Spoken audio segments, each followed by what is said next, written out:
ওকে, তাহলে আমরা গত 4টা ক্লাস হয়েছে, এখন পঞ্চম ক্লাস। আমরা গত ক্লাসে যে সমাস পড়িয়েছি তার পরের থেকে আমরা মেইনলি লাস্ট ক্লাসে সমাস পড়িয়েছিলাম কতটুকু পর্যন্ত বলো? লাস্ট ক্লাসে সমাস পড়িয়েছিলাম এই যে প্রত্যেকটা 6টা সমাসের বেসিক পরিচয় দিয়েছি। সে ফর এক্সাম্পল দ্বন্দ্ব আমরা বলেছি উভয় পদে প্রাধান্য পাবে ব্যাস বাক্যে এবং ও আর আসবে। দ্বন্দ্ব উভয় পদে প্রাধান্য পাবে ব্যাস বাক্যে এবং ও আর আসবে। তারপরে বলেছিলাম অব্যয়ীভাব পূর্ব পদের প্রাধান্য পাবে, পূর্ব পদে অব্যয় থাকবে, অব্যয় বলতে আমরা বলেছিলাম উপসর্গ থাকবে। তো অব্যয়ীভাব পূর্ব পদের প্রাধান্য পায়, দ্বন্দ্ব উভয় পদের প্রাধান্য পায়, এটা লাস্ট ক্লাসের পড়া। আর বহুব্রীহি বলেছিলাম সমস্ত পদে মেইনলি দুইটা পার্ট, একটা পূর্বপদ একটা পরাপদ। আর এই বহুব্রীহি সমাস কোনো পদেরই প্রাধান্য পায় না। বহুব্রীহি সমাস কোনো পদেরই প্রাধান্য পায় না, অন্য কোনো পদের প্রাধান্য পায়। মানে পূর্বপদ পরাপদ সমস্ত পদে দুইটা পদ থাকে, একটা পূর্বপদ একটা পরাপদ। এই পূর্বপদ পরাপদ কাউকে না বুঝায় যদি অন্য কাউকে বুঝায় সেটাকে আমরা কি বলবো বলো? সেটাকে আমরা বলবো বহুব্রীহি সমাস। ওকে, যেমন 80-20, 80-তে 20 যার, তাহলে 80 অর্থ দাঁত, 20 তো 20, বাট 80-তে 20 যার বলতে আমরা সাপকে নির্দেশ করেছি। ওকে, তারপরে আমরা বলেছিলাম পরপদে প্রাধান্য পায় 3টি সমাস। পরপদে প্রাধান্য পাওয়ার পর যদি প্রথমে অ্যাডজেক্টিভ থাকে তার নাম হলো কর্মধারয় সমাস। পরপদে প্রাধান্য পেয়ে প্রথমে যদি অ্যাডজেক্টিভ থাকে তার নাম কি সমাস? কর্মধারয় সমাস।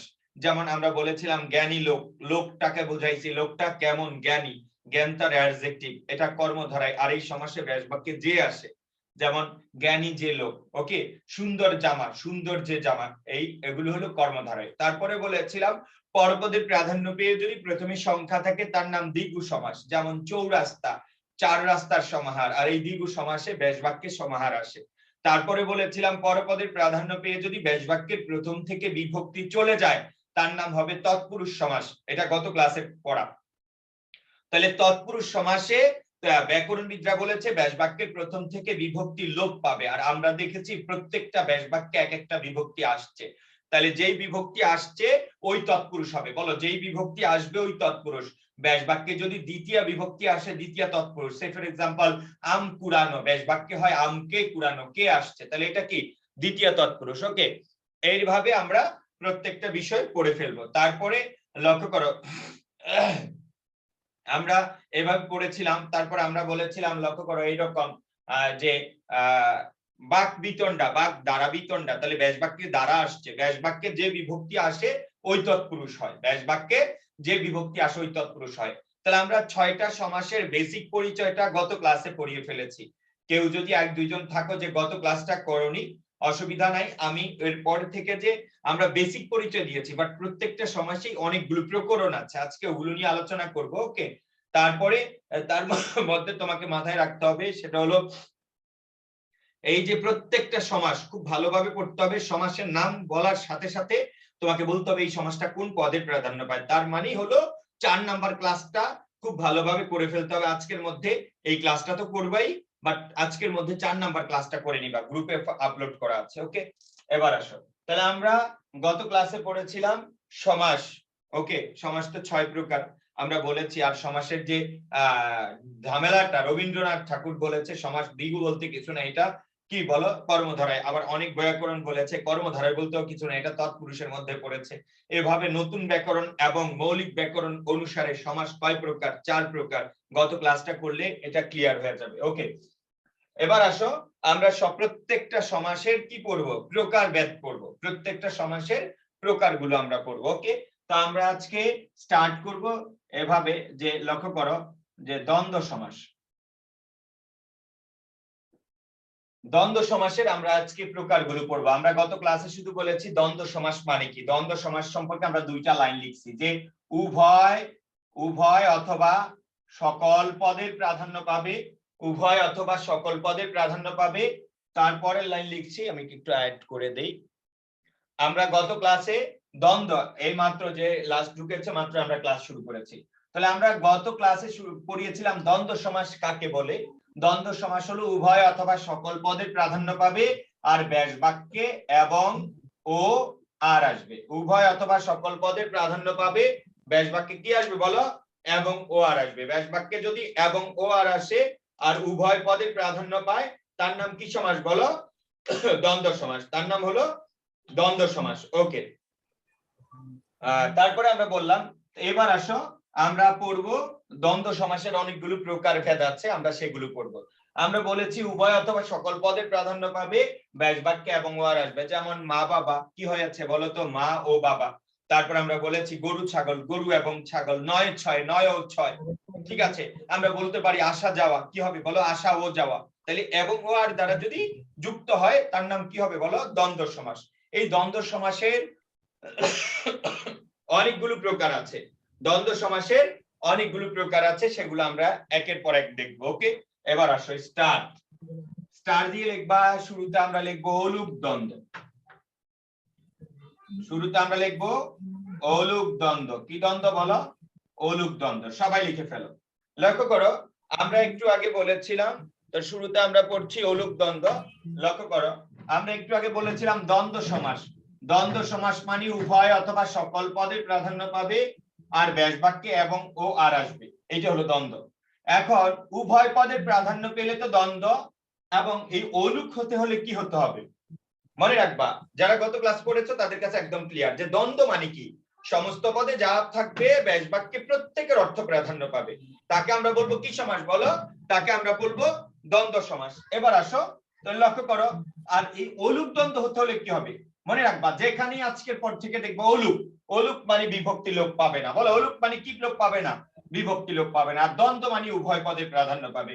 তাহলে উভয় পদের প্রাধান্য পাবে এবং বিভক্তি লোপ হবে না, তার নাম অলুক দ্বন্দ্ব। কেমন বিভক্তি লোপ পাবে না সেটা আমরা বলছি, লিখবা উভয় পদে প্রাধান্য পাবে প্লাস, সবাই লিখে ফেলো বাম পাশে নিচে টান দিয়ে, উভয় পদে প্রাধান্য পাবে প্লাস সমস্ত পদ ও ব্যাস বাক্যে বিভক্তি থাকবে। সমস্ত পদ ও ব্যাস বাক্যে বিভক্তি থাকবে, একদম সিম্পল। তাহলে উভয় দ্বন্দ্ব মানে উভয় পদের প্রাধান্য পাবে, আর অলুক মানে হলো সমস্ত পদ ও ব্যাস বাক্যে বিভক্তি থাকবে। সবাই লিখে ফেলো, উভয় পদে প্রাধান্য পাবে প্লাস সমস্ত পদ ও ব্যাস বাক্যে বিভক্তি থাকবে। উভয় পদে প্রাধান্য পাবে প্লাস সমস্ত পদ ও ব্যাস বাক্যে বিভক্তি থাকবে। কি রকম লক্ষ্য করো, আমরা যদি এরকম বলি যে দেশে বিদেশে, দেশে বিদেশে, লক্ষ্য করো এই শব্দটা কি ঘটেছে, দেশে বিদেশে, এটার ব্যাস বাক্য এরকম হয় দেশে ও বিদেশে, দেশে ও বিদেশে। তো লক্ষ্য করো দেশে বিদেশে, এটা দ্বারা পূর্ব পদে আছে দেশে, পর পদে আছে বিদেশে। আমরা জানি সমস্ত পদ দুই ভাবে লিখতে হয়, হয় মাঝে হাইফেন দিতে হবে নতুবা একসঙ্গে লিখতে হবে, এর বাইরে ভুল।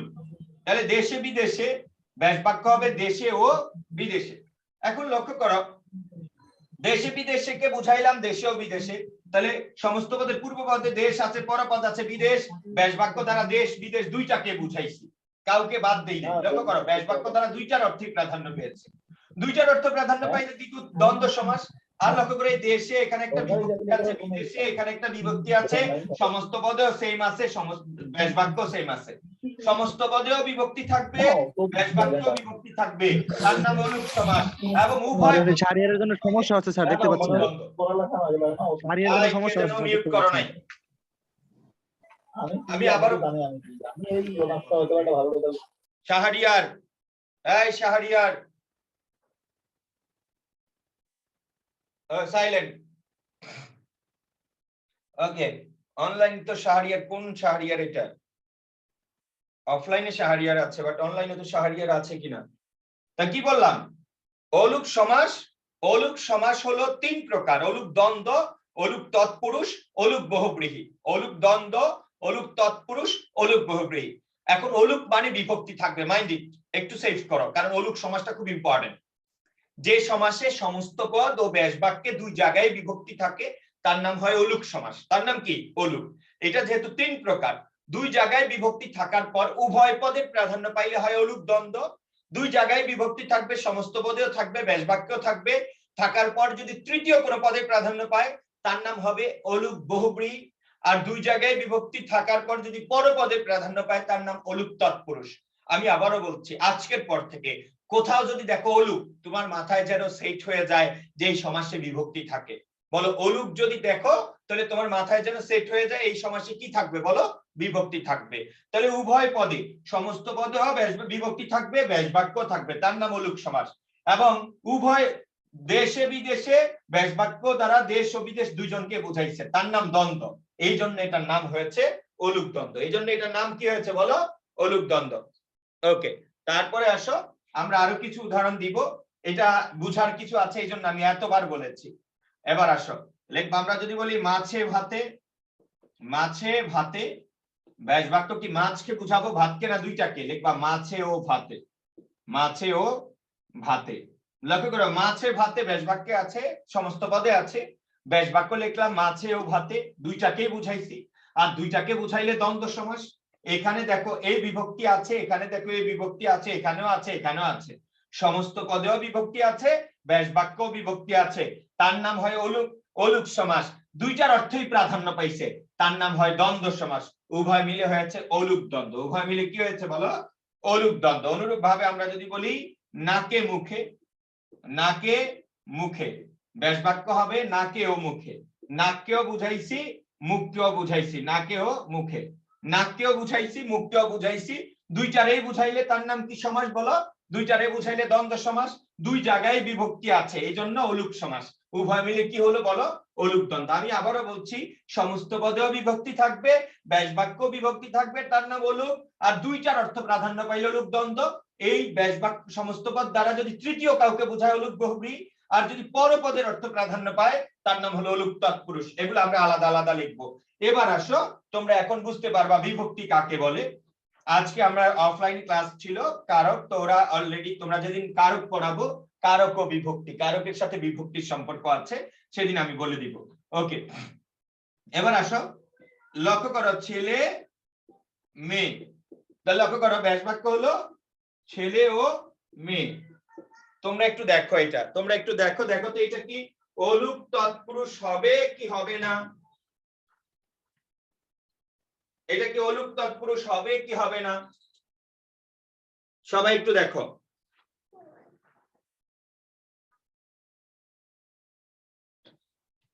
বলো তো তোমরা কমেন্টে জানাও তো এটা কি অলুক তৎপুরুষ হবে না হবে না?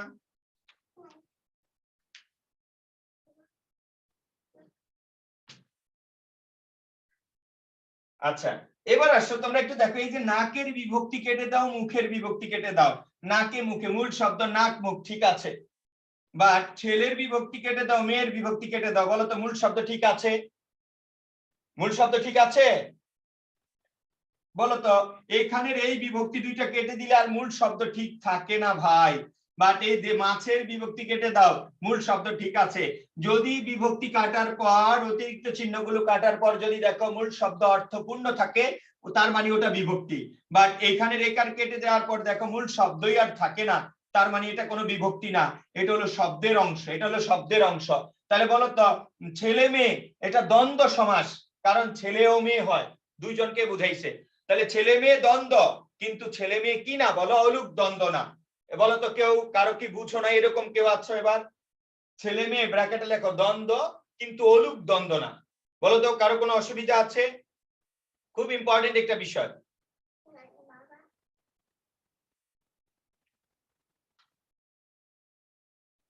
বলো কারো কোনো প্রবলেম আছে? থাকলে বলতে পারো। আমি আবারও বলছি, এইগুলোর সাথে যে চিহ্নটা এটা অতিরিক্ত হয়েছে, এই জন্য বিভক্তি, এ বিভক্তি আছে, সপ্তমী বিভক্তির চিহ্ন। বাট এইগুলোর সাথে কোনো অতিরিক্ত চিহ্ন নাই, এই একটা হলো শব্দের অংশ। তার মানে এই ছেলে মেয়ের সাথে কোনো বিভক্তি যুক্ত হয় না। এই ছেলে মেয়ের সাথে না ও বিভক্তি বলতে কিছু নাই। এইটা এখানে কই ও বিভক্তি, শূন্য বিভক্তি নাই এখানে। ওকে, তাহলে এখানে তো ডিরেক্ট বিভক্তি আছে, আর এটা তো কোনো বিভক্তি না, ঠিক আছে। এবার আসো তাহলে এটাকে আমরা বলবো কি বলো? কারকের ক্ষেত্রে, সমাসের ক্ষেত্রে আমি আবারও বলি, সমাসের ক্ষেত্রে আমরা মূলত দ্বিতীয় বিভক্তিটা থেকে কাউন্ট করি। কোন বিভক্তি থেকে কাউন্ট করি? দ্বিতীয় বিভক্তি। তাহলে লক্ষ্য করো আমরা কি বললাম? দ্বন্দ্ব মানে উভয় পদে প্রাধান্য পাবে এবং সমস্ত পদ ও ব্যাস বাক্যে বিভক্তি থাকবে। বিভক্তি হলো ওই চিহ্ন, বিভক্তি হলো ওই চিহ্ন যে চিহ্নের দ্বারা, যে চিহ্ন বাদ দিলেও শব্দের অর্থ থাকবে। যদি চিহ্ন বাদ দেওয়ার পর অর্থ না থাকে তাহলে বুঝবো এটা কোনো বিভক্তি না, ওইটা কোনো বিভক্তি না। এবার আসো স্টার লিখবা, একশেষ দ্বন্দ্ব, একশেষ দ্বন্দ্ব। কি দ্বন্দ্ব বলো? একশেষ দ্বন্দ্ব। একশেষ দ্বন্দ্ব দিয়ে লিখবা, সবাই লেখো। যখন প্রধান পদটি অন্য পদের অর্থ প্রাধান্য দেয় এবং অন্য পদগুলো লোপ পায়। সবাই লেখো। যখন প্রধান পদটি অন্য পদের অর্থ প্রাধান্য দেয় এবং অন্য পদগুলো লোপ পায়। যখন প্রধান পদটি, সবাই লেখো একশেষ দ্বন্দ্বের উদাহরণ। যখন প্রধান পদটি অন্য পদের অর্থ প্রাধান্য দেয়, অন্য পদগুলো লোপ পায়। যখন প্রধান পদটি অন্য পদের অর্থ প্রাধান্য দেয় এবং অন্য পদগুলো কি পায়? লোপ পায়। অথবা, অথবা দিয়ে লিখবা একাধিক পদ একটি নতুন পদে পরিণত হবে। একাধিক পদ একটি নতুন পদে পরিণত হবে। একাধিক পদ একটি নতুন পদে পরিণত হবে। যেমন লক্ষ্য কর, আমি আবারও বলছি, যখন প্রধান পদটি অন্য পদের অর্থ প্রাধান্য দেয় এবং অন্য পদগুলো লোপ পায়। যা পড়াচ্ছি সমাজ খুব কঠিন, আমি আবারও বলছি একটু পড়তে হবে। সমাজটা একটু বাজে টাইপের পড়া, আমি এটা তো 3-4 দিন ঘরে পড়াই। তাহলে আমি যা পড়াই এটুকু যদি বুঝতে পারো, পরীক্ষা আনসার করতে পারো, এইটুকু নিশ্চিত। যখন প্রধান পদটি অন্য পদের অর্থ নির্দেশ করে এবং অন্য পদগুলো লোপ পায়। ওকে, অন্য পদগুলো কি পায়? লোপ পায়। তারপর লিখবা একাধিক পদ একটি নতুন পদে পরিণত হলে। একাধিক পদ একটি নতুন পদে পরিণত হলে, যেমন লক্ষ্য করে লিখবা তুমি, কমা আমি ও সে। যারা গত ক্লাস করেছো তারা জানো এটা আমি সমস্ত পদ লিখেছি না ব্যাস বাক্য লিখেছি। আমরা জানি সমস্ত পদ একসঙ্গে থাকে নয়তো বা হাইফেন থাকে, আর আলাদা আলাদা এবং ও আর কমা দিয়ে মূলত ব্যাস বাক্য লেখে। তাহলে এটা আগে আমরা ব্যাস বাক্য লিখছি। এই তুমি ও আমি ও সে ইকুয়াল টু হলো আমরা। এই লক্ষ্য করে আমরার ভেতরে তুমি আছে, আমি আছে, সে আছে। তাহলে তুমি আমি সে সবার অর্থ এখানে প্রাধান্য পেয়েছে। বাট আমরা বলতে যাদেরকে বোঝাই এখানে ব্যাস বাক্যে সবাইকে বুঝাইছে। সবাইকে বুঝাইলে দ্বন্দ্ব সমাস। সমস্ত পদে যা থাকে ব্যাস বাক্যে যদি প্রত্যেকের অর্থ বোঝায়, অথবা ব্যাস বাক্যে যা থাকে সমস্ত পদে যদি প্রত্যেকের কথাই থাকে, তার নাম হলো দ্বন্দ্ব সমাস। এখন এই সবগুলোর পদ একটা নতুন রূপ ধারণ করেছে, তার নাম একশেষ দ্বন্দ্ব। তার নাম কি? একশেষ দ্বন্দ্ব। আমরা বলতে পারি 2 ও 90, 2 ও 90 উভয় মিলে হয় 92। উভয় মিলে হয় কি? 92। 2 ও 90 উভয় মিলে হয় কি? 92। লক্ষ্য করো, এই 2 আর 90 উভয় মিলে হয়ে গেছে 92। দুইটা এই 92 এর ভিতরে 2 ও আছে 90 আছে, উভয় মিলে হয়েছে 92। নতুন রূপ ধারণ করেছে, এটার নামই একশেষ দ্বন্দ্ব।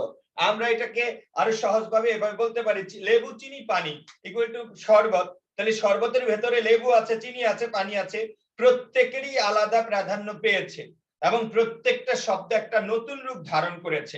এটাকে বলবো আমরা কি? বলো, একশেষ দ্বন্দ্ব। এটাকে আমরা বলবো একশেষ দ্বন্দ্ব। তারপরে আসো, এগুলো একদম মুখস্থ করতে হবে। তারপরে আসো সবাই লিখবা স্টার। স্টার দিয়ে আমরা এখন দ্বন্দ্ব সমাসের প্রকারভেদ করছি। তারপর আসো স্টার দিয়ে লিখবা বহুপদী দ্বন্দ্ব। বহুপদী দ্বন্দ্ব লিখবা 2 বা 3 অথবা তার অধিক পদ মিলে যে দ্বন্দ্ব সমাস হয়। সবাই 3 বা তার অধিক পদ মিলে যে দ্বন্দ্ব সমাস হয়। সবাই লেখো 3 বা তার অধিক পদ মিলে যে দ্বন্দ্ব সমাস হয়। সবাই 3 বা তার অধিক পদ মিলে যে দ্বন্দ্ব সমাস হয়।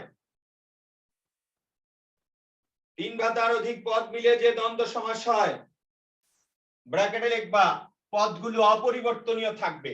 এর আগেরটা কিন্তু পরিবর্তন হয়ে গেছে। ব্র্যাকেটে লিখবা পদগুলো অপরিবর্তনীয় থাকবে।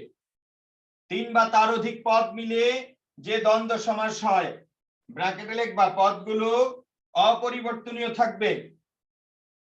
3 বা তার অধিক পদ মিলে যে দ্বন্দ্ব সমাস হয়। ব্র্যাকেটে লিখবা পদগুলো কি থাকবে? অপরিবর্তনীয় থাকবে। যেমন সাহেব, সাহেব, বিবি হাইফেন গোলাম। সাহেব, বিবি হাইফেন কি? গোলাম ইকুয়াল টু সাহেব কমা বিবি ও গোলাম। সাহেব বিবি ও গোলাম।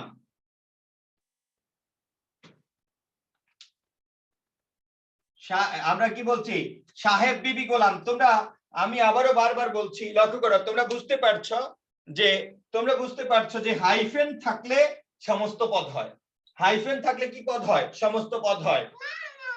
হাইফেন থাকলে, সাইলেন্ট, কথা বলে না। হাইফেন থাকলে কি হয়? সমস্ত পদ হয়। আর যদি কমা অথবা এবং ও আর থাকে তাহলে কি হয় বলো? সেটা হলো ব্যাস বাক্য হয়। সেটা হলো কি? ব্যাস বাক্য হয়। তাহলে যেখানে, তাহলে বলো তো সাহেব বিবি গোলাম এটা হলো সমস্ত পদ। আর পৃথক পৃথক থাকলে, আলাদা আলাদা থাকলে সেটাকে বলে কি?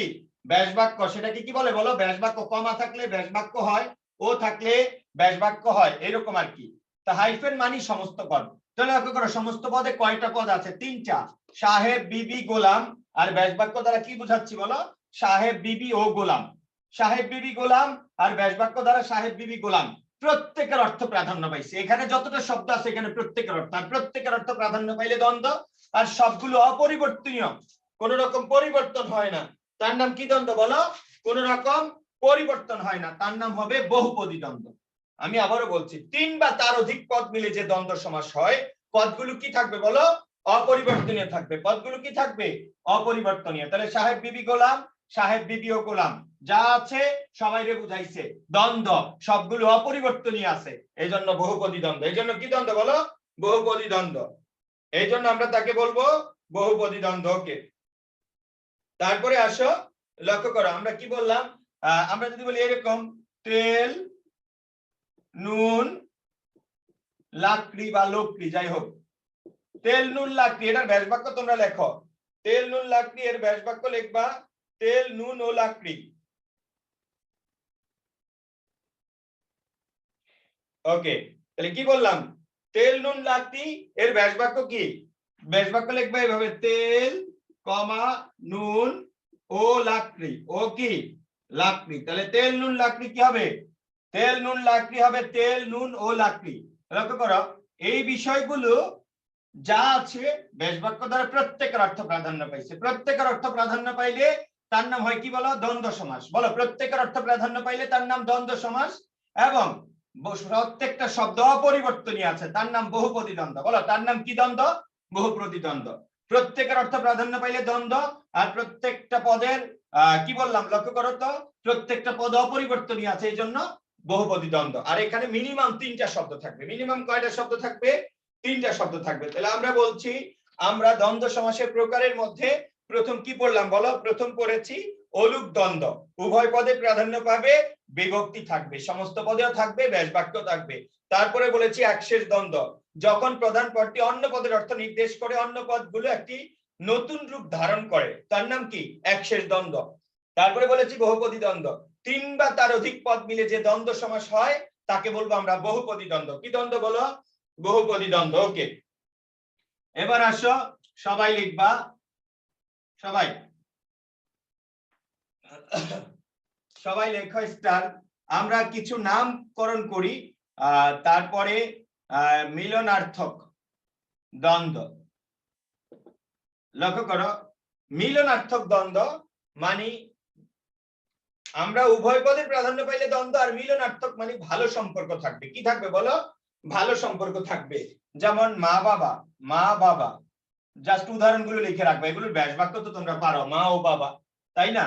তারপরে আমরা যদি বলি দম্পতি, দম্পতি এটার ব্যাস বাক্য কি? জায়া ও পতি। এটা তো তোমরা ছোটবেলা থেকে মুখস্থ করেছো, জায়া ও পতি।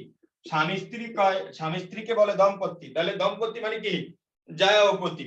তাহলে আমরা যদি বলি চা বিস্কুট, চা বিস্কুট, এটা একটা মিলনার্থক শব্দ, কারণ চায়ের ভেতরে বিস্কুট দিয়ে খাই, এভাবে মনে রাখবো। ওকে, তাহলে যাদের মধ্যে ভালো সম্পর্ক আছে ওই শব্দগুলোকে বলবো আমরা মিলনার্থক দ্বন্দ্ব। কি দ্বন্দ্ব বলো?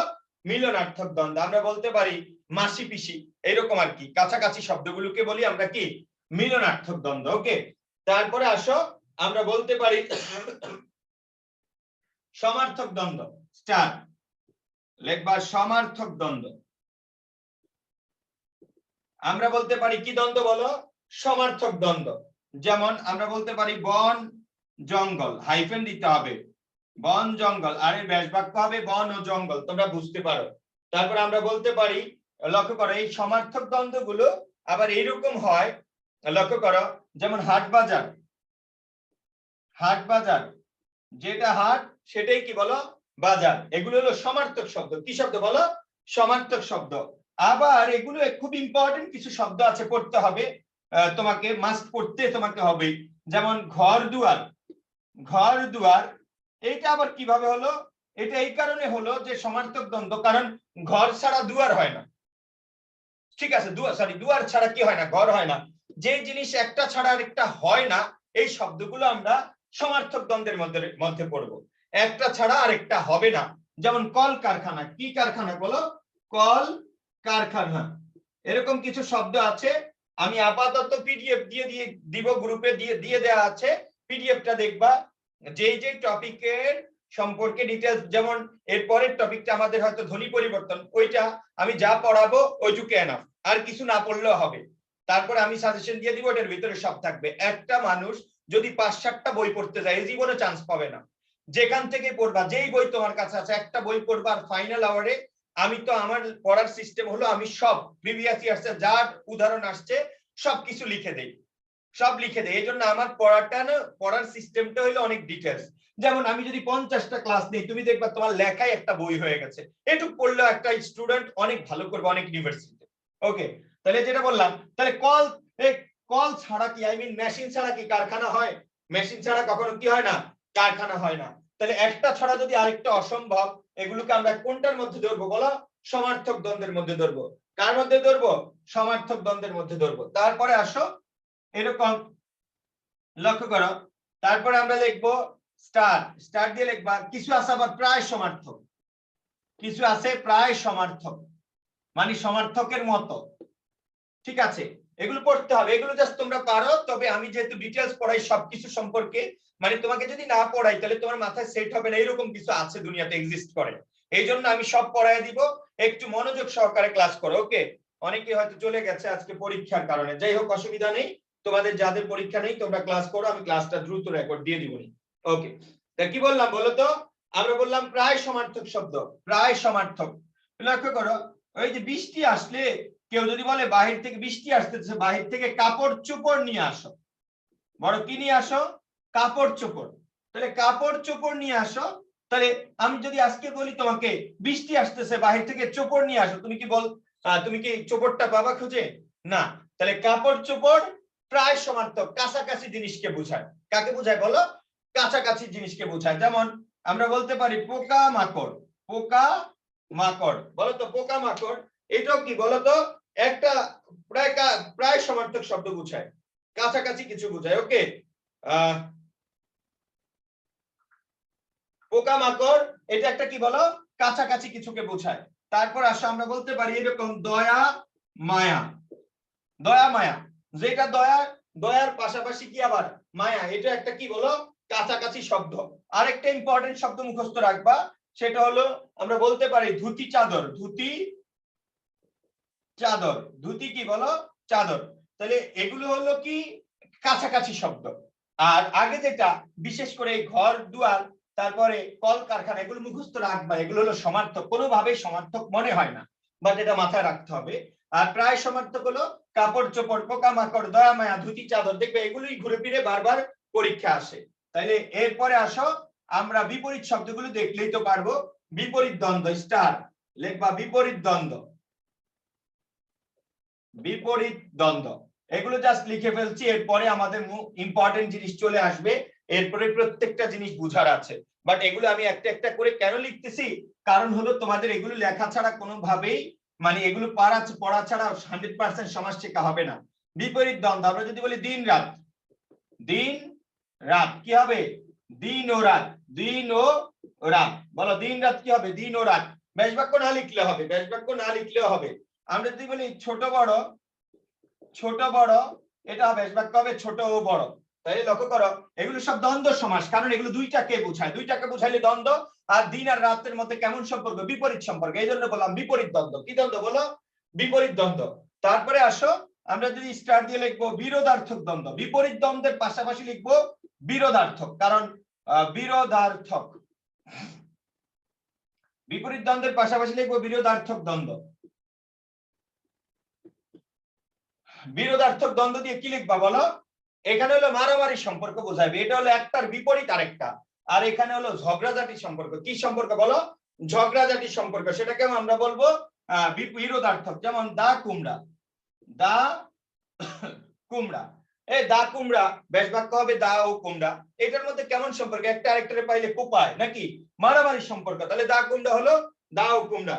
তারপর আমরা যদি বলতে পারি এরকম সাপ বেজি, বাজারে তোমরা দেখবা সাপ আর বেজি কি কে দেখায়? খেলা দেখায়। তাহলে সাপ বেজি কি বেস্ট ফ্রেন্ড সম্পর্ক না এনিমি সম্পর্ক? মারামারি কাটাকাটি সম্পর্ক। যেমন হইতে পারে হাসিনা খালেদা। কি বলছি বুঝছো? লক্ষ্য করো, যাদের মধ্যে শত্রুতা, চরম শত্রুতা সম্পর্ক, তাদেরকে আমরা বলবো বিরোধার্থক। কি অর্থক বলো? বিরোধার্থক। আচ্ছা, তারপরে স্টার দিয়ে আমরা লিখতে পারি অঙ্গবাচক দ্বন্দ্ব। আমরা শুধু এগুলো নাম জানার জন্য লিখছি। অঙ্গবাচক দ্বন্দ্ব। কি দ্বন্দ্ব বলো? অঙ্গবাচক দ্বন্দ্ব। যেমন বলতে পারি আমরা যে হাত পা, হাত পার ব্যাস বাক্য কি? হাত ও পা। তারপর আমরা যদি বলি নাক কান, নাক কান, বলো তো নাক কানের ব্যাস বাক্য কি? নাক ও কান। এইভাবে আমরা যদি বলি কান গলা, তাহলে কি হবে বলো? কান ও গলা। এইভাবে আমরা যদি বলতে পারি নাক মুখ, তাহলে কি হবে? নাক ও মুখ। তারপরে আসলে সংখ্যাবাচক দ্বন্দ্ব। কি দ্বন্দ্ব? সংখ্যাবাচক দ্বন্দ্ব। সংখ্যাবাচক দ্বন্দ্ব। সংখ্যাবাচক দ্বন্দ্ব দিয়ে লিখবা, সংখ্যাবাচক দ্বন্দ্ব দিয়ে লিখবা এরকম, সংখ্যাবাচক দ্বন্দ্ব দিয়ে লিখবা, সংখ্যাবাচক দ্বন্দ্ব দিয়ে লিখবা 9 6, 9 6 ইকুয়াল টু 9 ও 6, 9 ও 6, 9 6 কি হবে বলো? 9 ও 6। তারপরে আসো 9 6 লিখবা 9 ও 6। আমরা যদি বলি 7 17, 7 17, তাহলে কি হবে? 7 ও 17। এই সংখ্যা দ্বারা দুইটাকে বুঝাইলে দ্বন্দ্ব, এবং বুঝার চেষ্টা করো দুইটা হলো সংখ্যা। এটাকে বলবো আমরা কি দ্বন্দ্ব বলো? সংখ্যাবাচক দ্বন্দ্ব। কি দ্বন্দ্ব? সংখ্যাবাচক দ্বন্দ্ব। তাহলে আমরা এর আগের গুলো কিন্তু বলেছি আমরা অঙ্গবাচক, মানে শরীর বুঝাইছে। কি বুঝাইছে বলো? শরীর বুঝাইছে। এরপরে আর কি কি দ্বন্দ্ব থাকতে পারে সবগুলোর একটু নাম লেখাই। সেটা হলো স্টার দিয়ে লিখবা ক্রিয়াবাচক দ্বন্দ্ব। সবাই ক্রিয়াবাচক দ্বন্দ্ব, এরকম দ্বন্দ্ব নামও থাকতে পারে পরীক্ষায়। কি দ্বন্দ্ব বলো? ক্রিয়াবাচক দ্বন্দ্ব। যেমন আমরা বলতে পারি দেখা শোনা, তো এটার ব্যাস বাক্য কি হবে বলো? দেখা ও শোনা। যেহেতু দ্বন্দ্বের মধ্যে লিখছি, তাহলে ব্যাস বাক্য কি আসবে? এবং ও আর আসবে। কি আসবে বলো? এবং ও আর আসবে। আমরা যদি বলতে পারি যাওয়া আসা, যাওয়া আসা বা আসা যাওয়া, কি হবে? আসা ও যাওয়া, রাইট?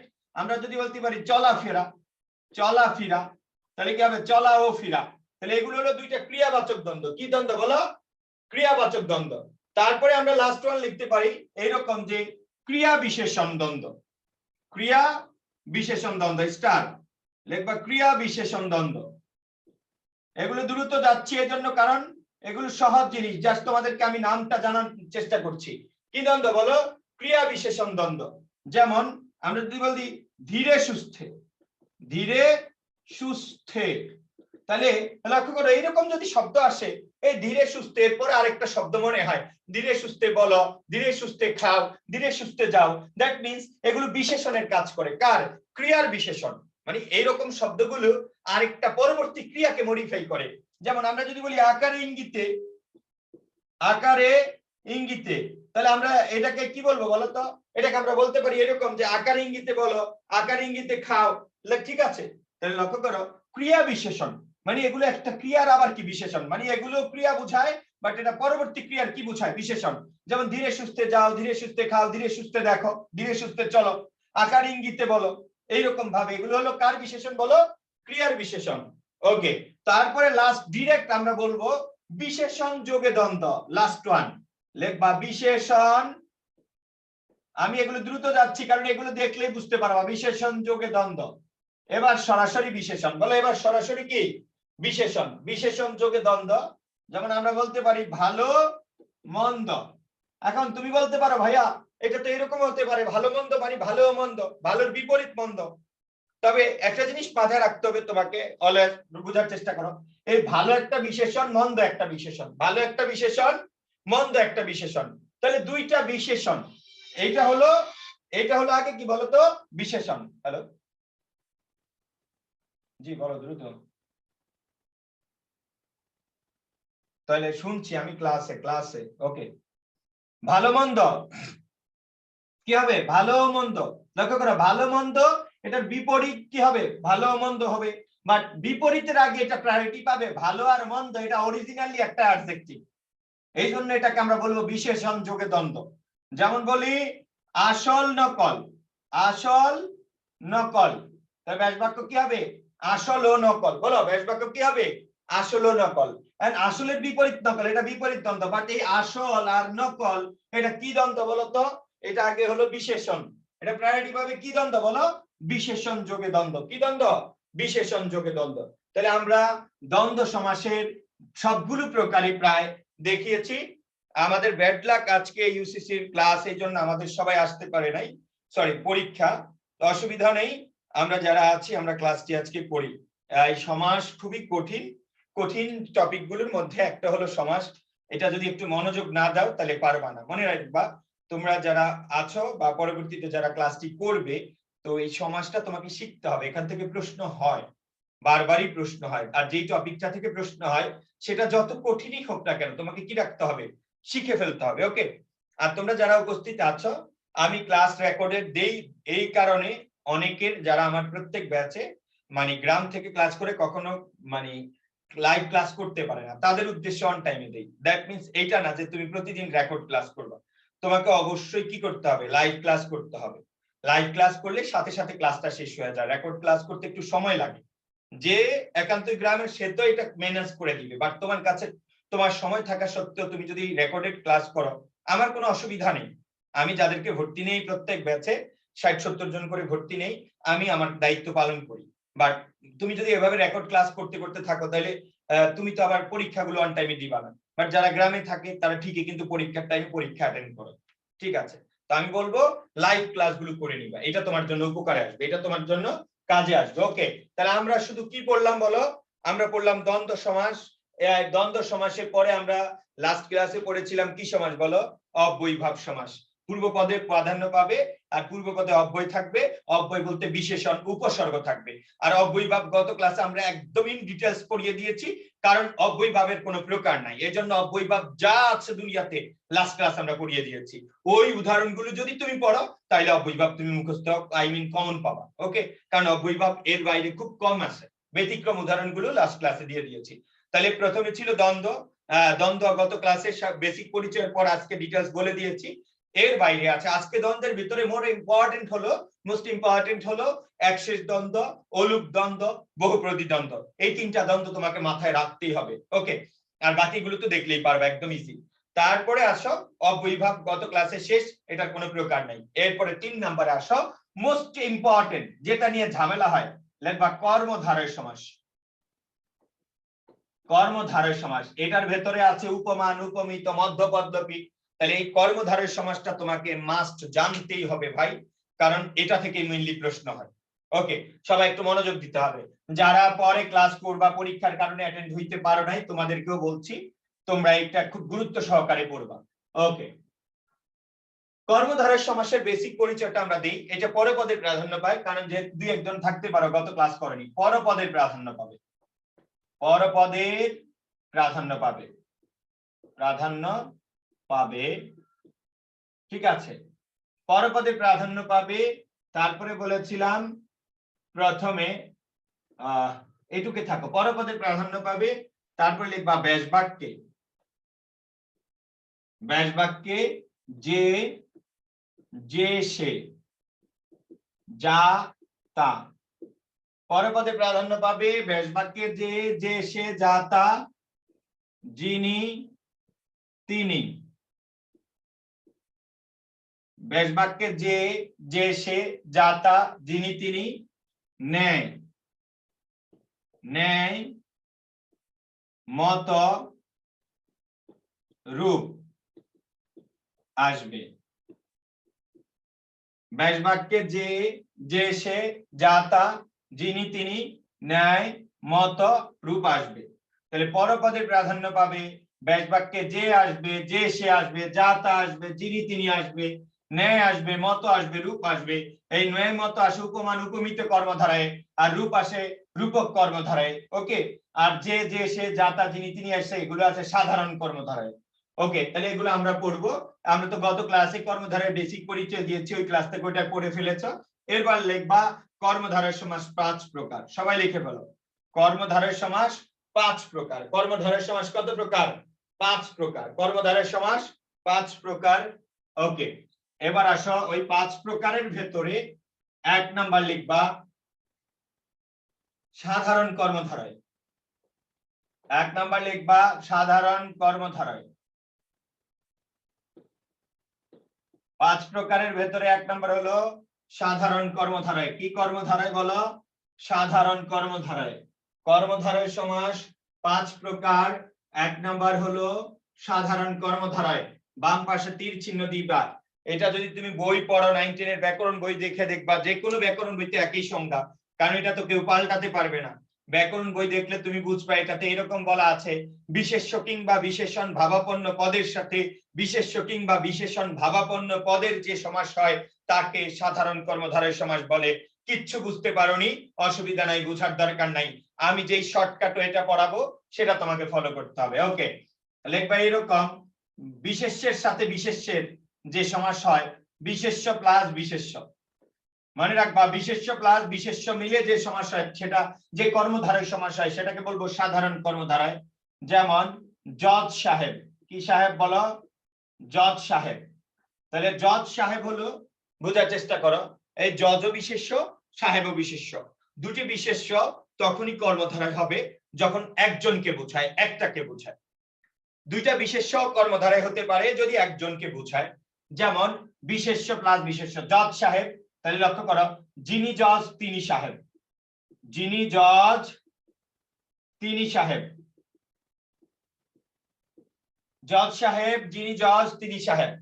তাহলে লক্ষ্য করো, বিশেষ্য প্লাস কি বিশেষ্য, জজ সাহেব, যিনি জজ তিনি সাহেব। বলো, যিনি জজ কি তিনি সাহেব। তাহলে লক্ষ্য করো, বিশেষ্য প্লাস বিশেষ্য, জজ সাহেব, যিনি জজ তিনি সাহেব। ওকে, তাহলে যে জজ সেই সাহেব, দুইটা বিশেষ্য মিলে একজনকে বুঝাইছে, এটার নাম সাধারণ কর্মধারয়। তাহলে বিশেষ্য প্লাস বিশেষ্য মিলেও কর্মধারয় হবে, শর্ত হলো একজনকে বোঝাবে। তারপরে লাইন লিখবা বিশেষ্য প্লাস বিশেষণ, বিশেষ্য প্লাস বিশেষণ।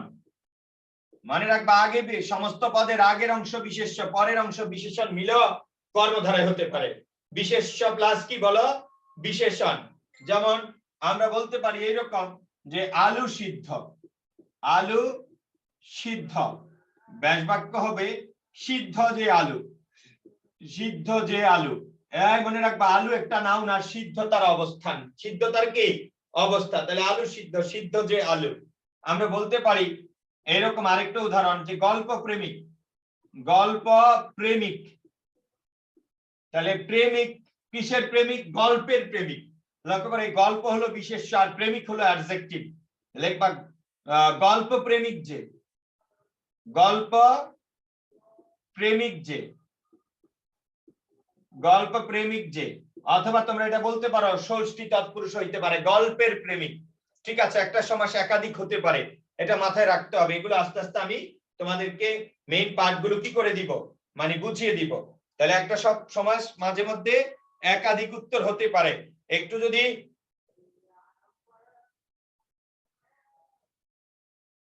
ওকে, কি বললাম, যদি একটা ওয়ার্ড একটা সমাস একাধিক উত্তর হতে পারে, দুইটাই জানবা, পরীক্ষার হলে অবশ্যই একটা ক্লু থাকবে।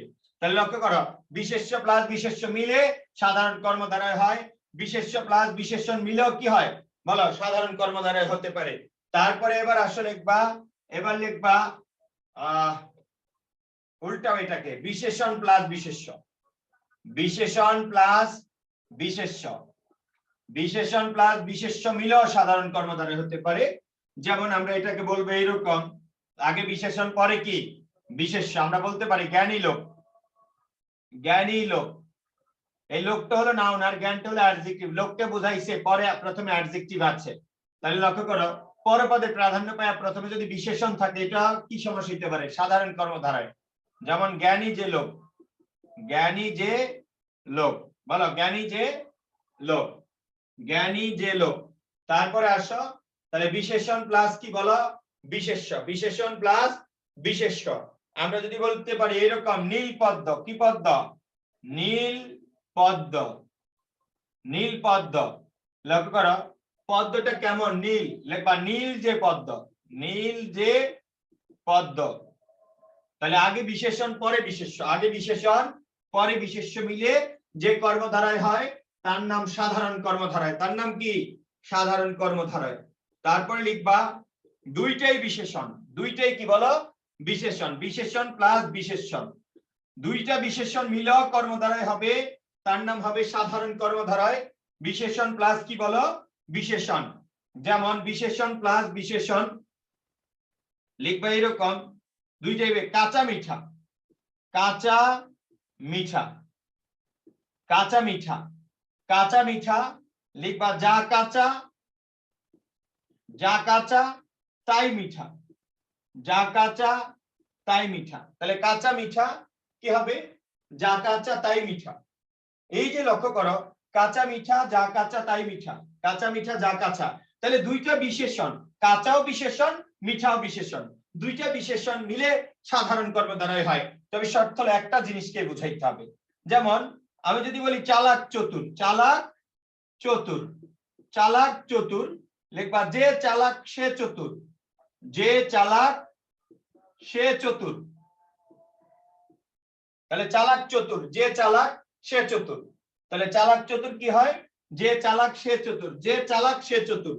চালাক আর চতুর একই লোককে বুঝাইছে। তাহলে বলো তো দুইটাই বিশেষণ মিলে যদি একটাকে বুঝায়, এটার নাম হবে সাধারণ কর্মধারায়। বলো এটার নাম কি হবে? সাধারণ কর্মধারায়। তাহলে দুটি বিশেষণ মিলেও সাধারণ কর্মধারায় হতে পারে যদি একটাকে বুঝায়। কাকে বুঝায়? একটাকে বুঝায়। এবার আসো মোস্ট ইম্পর্টেন্ট, লিখবা ক্রিয়া প্লাস ক্রিয়া, ক্রিয়া প্লাস ক্রিয়া। মোস্ট ইম্পর্টেন্ট লিখবা কি? ক্রিয়া প্লাস ক্রিয়া। দুইটি ক্রিয়া সাধারণ কর্মধারায় হতে পারে, ক্রিয়া প্লাস ক্রিয়া। যেমন লিখবা এইরকম যে আসা যাওয়া। তোমরা একটু আগে আসা যাওয়া অন্য কোথাও দেখেছো, রাইট? আসা যাওয়া এটা আমরা একটু আগে লিখেছিলাম, আসা যাওয়াকে আমরা একটু আগে লিখেছিলাম, মনে আছে? আসা ও যাওয়া, আসা যাওয়াকে আমরা একটু আগে লিখেছিলাম যে আসা ও যাওয়া। আর এটা আবার দুটি ক্রিয়া কর্মধারায় হয়, সাধারণ কর্মধারায়। শর্ত হলো একটির পর একটি ঘটে বুঝাইলে লিখতে হবে কি? আগে আসা পরে যাওয়া, আগে আসা পরে যাওয়া। আসা যাওয়া কি হবে? আগে আসা পরে যাওয়া, আসা যাওয়া আগে আসা পরে যাওয়া। আসা যাওয়া কি হবে? আগে আসা পরে যাওয়া। মনে রাখবা দুটি ক্রিয়া তখনই কর্মধারায় হবে যখন একটির পর একটি ঘটে বোঝায়। আর যদি এবং আর দ্বারা যুক্ত হয় তাহলে দ্বন্দ্ব। আমি আবারও বলছি, দুটি ক্রিয়া ধরি এবং আর দ্বারা যুক্ত হয় তাহলে দ্বন্দ্ব। আর যদি বলি আগে আসা পরে যাওয়া, তাহলে আগে আসা পরে যাওয়া এর ব্র্যাকেটে লেখো কর্মধারয়। আর লিখবা আসা ও যাওয়া, আসা ও যাওয়া এর ব্র্যাকেটে লেখো দ্বন্দ্ব। দ্যাট মিন্স এটা দুইটাই হয়। এখন তুমি বলবো ভাই কখন কি হবে? দরকার নাই, তুমি দুইটাই মুখস্থ করো। পরীক্ষা হলে দুইটা থাকবে না, দুইটা থাকলে a প্লাস b থাকবে। ওকে, তাহলে বোঝার চেষ্টা করো। দুটি ক্রিয়া তখনই কর্মধারায় হবে, দুটি ক্রিয়া তখনই কর্মধারায় হবে যখন একটির পর একটি ঘটে বোঝায়। আর যদি কি বলো? আর যদি কি বলা? দুটি ক্রিয়া তখনই কর্মধারায় হবে যখন একটির পর একটি ঘটে বোঝায়। আর যদি এবং আর দ্বারা যুক্ত হয় তাহলে দ্বন্দ্ব। বলো এবং আর দ্বারা যুক্ত হয় তাহলে কি হবে? দ্বন্দ্ব। এরপরে আমরা যদি এরকম বলি যে ধোয়া মোছা, ধোয়া মোছা ইকুয়াল টু লিখবা ধোয়া ও মোছা, ধোয়া ও মোছা। তাহলে বলো তো ধোয়া মোছা কি হলো? ধোয়া ও মোছা এটা হলো দ্বন্দ্ব। এটা কি বলো? দ্বন্দ্ব। আর এটা কর্মধারায় বানাও, কি হবে? কর্মধারায় বানাইলে লিখতে হবে আগে ধোয়া, আগে ধোয়া পরে মোছা, পরে মোছা। ব্র্যাকেটে লিখবা কর্মধারয়, ব্র্যাকেটে লিখবা কর্মধারয়। আগে ধোয়া পরে মোছা, ব্র্যাকেটে কি লিখবা? কর্মধারয়। তাহলে দুইটি ক্রিয়া তখনই কর্মধারয় হবে যখন একটির পর একটি ঘটে বোঝায়। আর যদি কি হয় বলো,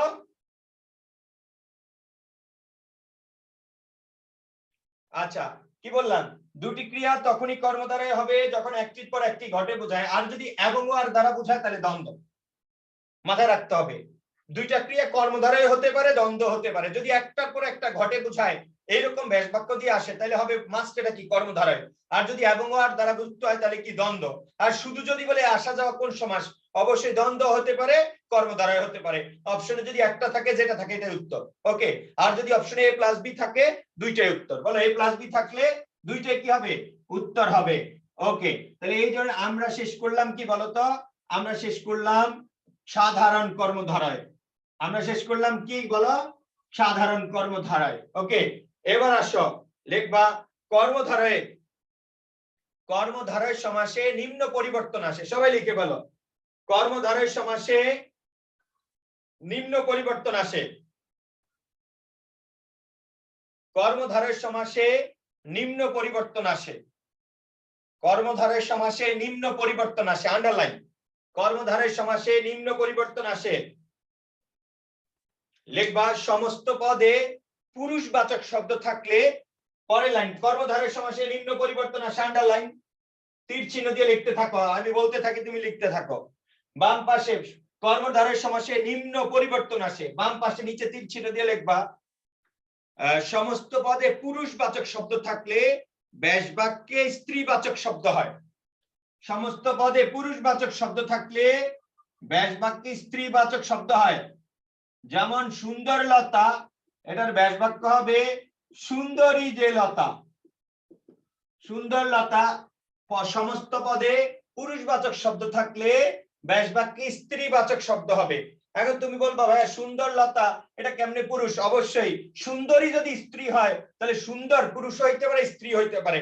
তাই সুন্দরী তো ফিক্সড স্ত্রী, তাহলে এটার অল্টারনেটিভ কি সুন্দর, তাহলে এটা পুরুষবাচক হইতে পারে, তাই না? তাহলে সমস্ত পদে পুরুষবাচক শব্দ থাকলে ব্যাস বাক্যে স্ত্রীবাচক হয়। সুন্দর যে লতা কি হবে, সুন্দরী জলতা। সুন্দরলতা কি হবে, সুন্দরী যে লতা। তারপরে লিখবা ব্যাস বাক্যে মহান বা মহৎ থাকলে, আচ্ছা এইভাবে বলতে পারি সমস্ত পদে মহা থাকলে, সমস্ত পদে মহা থাকলে ব্যাস বাক্যে মহান অথবা মহৎ হয়। মহান অথবা কি মহৎ হয়। সমস্ত পদে মহা থাকলে ব্যাস বাক্যে মহান অথবা কি হয়, মহৎ হয়। যেমন বলতে পারি মহানবী। মহানবী লিখবা মহান যে নবী, মহান যে নবী।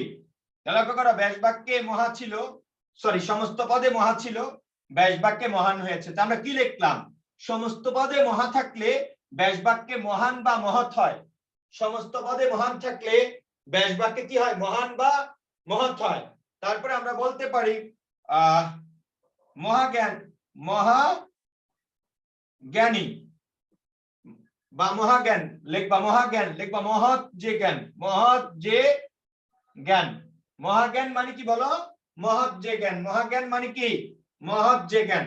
তাহলে লক্ষ্য করো কি বলেছি, সমস্ত পদে মহা থাকলে ব্যাস বাক্যে মহান অথবা কি হয়, মহৎ হয়। মহান অথবা কি মহৎ হয়। তারপরে লিখবা সমস্ত পদে কদ থাকলে, সমস্ত পদে কদ থাকলে ব্যাস বাক্যে কু হয়। সমস্ত পদে কদ থাকলে ব্যাস বাক্যে কু হয়। যেমন বললাম কদাচার, কদাচার, কদাচার ইকুয়াল টু লিখবা কু যে আচার, কু যে আচার, কু যে আচার কি হয় বলো, কদাচার, কু যে আচার, কদাচার।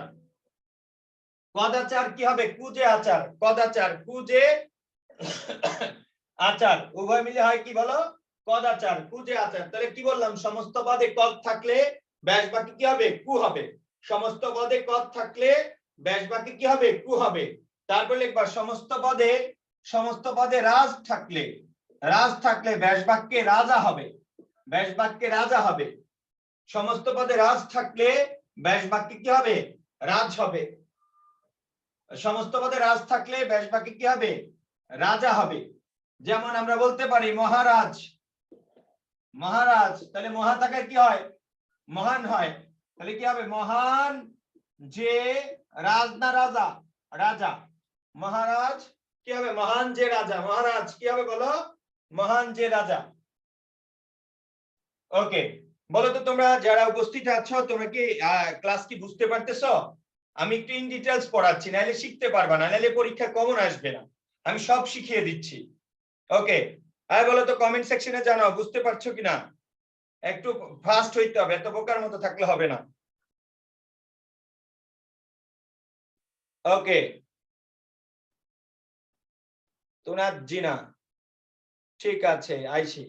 ওকে, থ্যাংক ইউ। না বুঝতে পারলে অবশ্যই বলবা, না বুঝতে পারলে অবশ্যই বলবা, কারণ এটা হলো প্রাইভেট ক্লাস, এখানে এসে 100% তোমাকে শিখতে হবে। আর যেহেতু অনলাইনে, এই জন্য আমি কোর্সটা ডিজাইন করেছি যে জিনিসগুলো বোঝা দরকার একদম সব জিনিস পড়াবো, যেন কারো কোনো প্রশ্ন না থাকে। আমি ইন ডিটেইলস পড়াবো, যেন প্রশ্ন যেগুলো থাকার কথা ওগুলো যেন চলে আসে। ওকে, তারপরে আসো। আর আমি যেদিন যেদিন পড়াবো ওই দিনই 19 এর ব্যাকরণ বইটা পড়বা। মনে রাখবা তোমার বেসিক ব্যাকরণ বই হলো, বেসিক বুক হলো 19 এর ব্যাকরণ বই, আর লিখিতের জন্য হলো এসএসসি টেক্সট বুক।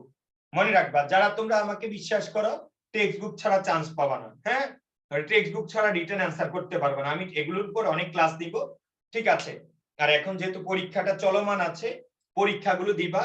এই যে শনিবার তোমাদের একটা মেমোরাইজিং পার্টের উপর পরীক্ষা আছে, গ্রুপে দিয়ে দিয়েছি। আর এই শনিবারের পর থেকে তোমাদের গল্প কবিতার উপর একবার পরীক্ষা হয়ে যাবে, তারপর আমি কবিতাগুলো বুঝিয়ে দিব। আর গল্প তো আমি সব বুঝিয়ে দিব না, কারণ গল্প পড়াইতে গেলে স্টুডেন্ট আর থাকে না ক্লাসে। কারণ গল্পগুলো মেজরিটি নিজেরা চেষ্টা করলে নিতে পারা যায়, আর যেগুলো কনফিউশন, যেগুলো নিয়ে বলা উচিত সেগুলো আমি ক্লাসে বলে দিব, আর কবিতাগুলো আমি সব পড়িয়ে দিব। ওকে, আর রিটেনে ভালো করতে হলে গল্প কবিতার কোনো বিকল্প নাই, কবিতাগুলো লাইন দিয়ে দিবে। ইয়েস, যেটা প্রবলেম হয় সেটা আমি বুঝিয়ে দিব, অসুবিধা নেই। আর রিটেনে ভালো করতে হলে ট্রাস্ট মি, গল্প কবিতা যদি তোমার মুখস্থ থাকে, পৃথিবীর কোন শক্তি তোমাকে ঢাকা বিশ্ববিদ্যালয় থেকে মানে ফেল করানোর সুযোগ নেই, ফেল করাইতে পারবে না, পৃথিবীর কোন শক্তি পারবে না। একমাত্র আল্লাহ যদি বলে যে তোমার কোনো যোগ্যতা নাই, তুমি পড়বা না, এখানে তুমি পড়ছো বাট তোমার তোমাকে আমি এখানে টিকাবো না, সেটা ভিন্ন বিষয়। বাট কোন একটা স্টুডেন্ট যদি টেক্সট বুক ভালো করে পড়ে, পৃথিবীর কোনো শক্তি নাই তাকে ফেল করার। কারণ ব্যাকরণ আমি যা পড়াই এগুলো এমনিতেই কমন পেয়ে যাবা, যেই সহজগুলো আসবে সবাই পারবে, বাট তোমার আপস এন্ড ডাউনস হয়ে যাবে টেক্সট বুক দিয়ে। এই জন্য আমি বারবার বলি টেক্সট বুক মাস্ট। ওকে, এবার আসো সবাই, স্টার্ট। স্টার্ট দিয়ে লিখবা। আমরা কর্মধারয় সমাস পড়ছি, তাহলে কর্মধারয় সমাস আমরা কয় প্রকার বলেছি? 5 প্রকার। এবার আমরা দুইটা পড়বো একসাথে। লিখবা সবাই, উপমান, উপমান ও উপমিত কর্মধারয়। উপমিত কর্মধারয়, দুইটা কর্মধারা আমরা একসাথে পড়বো, উপমান ও উপমিত কর্মধারয়। উপমান ও উপমিত কর্মধারয়, উপমান ও কি বলো? উপমিত কর্মধারয়। সবাই বাম পাশে তীর চিহ্ন দিয়ে লিখবা উপমেয়। উপমেয়, সামনে টান দিয়ে লিখবা যাকে তুলনা করা হয়, যাকে তুলনা করা হয়, তুলনা করা হয়। উপমেয়, যাকে তুলনা করা হয়। তারপরের লাইন লিখবা যাকে তুলনা করা হয় অথবা প্রত্যক্ষ বিষয়, মানে কাছেরটি, প্রত্যক্ষ বিষয়। তারপরে লাইন লিখবো উপমান, আগেরটা কিন্তু উপমান লিখি না, আগেরটা লিখছি উপমেয়, এবার লিখবো উপমান। উপমান লিখবা যার সাথে তুলনা করা হয়, যার সাথে তুলনা করা হয়, যার সাথে কি করা হয়? তুলনা করা হয়। অথবা পরোক্ষ বিষয়, অথবা পরোক্ষ বিষয়, অথবা পরোক্ষ বিষয়। তারপরে লাইন লিখবা সাধারণ গুণ, সাধারণ গুণ। লিখবা যে গুণ, সাধারণ গুণ, এর অপর নাম আবার অনেক বইতে দেওয়া আছে ধর্ম, একই জিনিস। লিখবা যে গুণকে কেন্দ্র করে তুলনা করা হয়, যে গুণকে কেন্দ্র করে তুলনা করা হয়।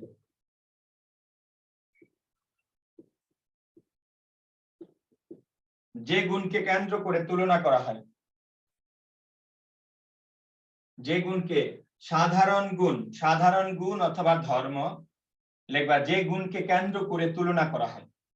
উপমেয় যাকে তুলনা করা হয় অথবা প্রত্যক্ষ বিষয়, উপমান যার সাথে তুলনা করা হয় অথবা পরোক্ষ বিষয়, সাধারণ গুণ বা ধর্ম যে গুণকে কেন্দ্র করে তুলনা করা হয়।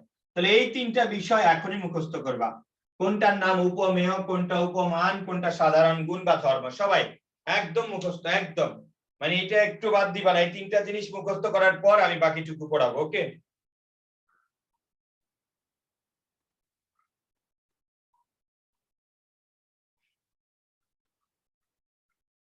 সবাই মুখস্থ করো। উপমেয় কি, উপমান কি, সাধারণ গুণ কি?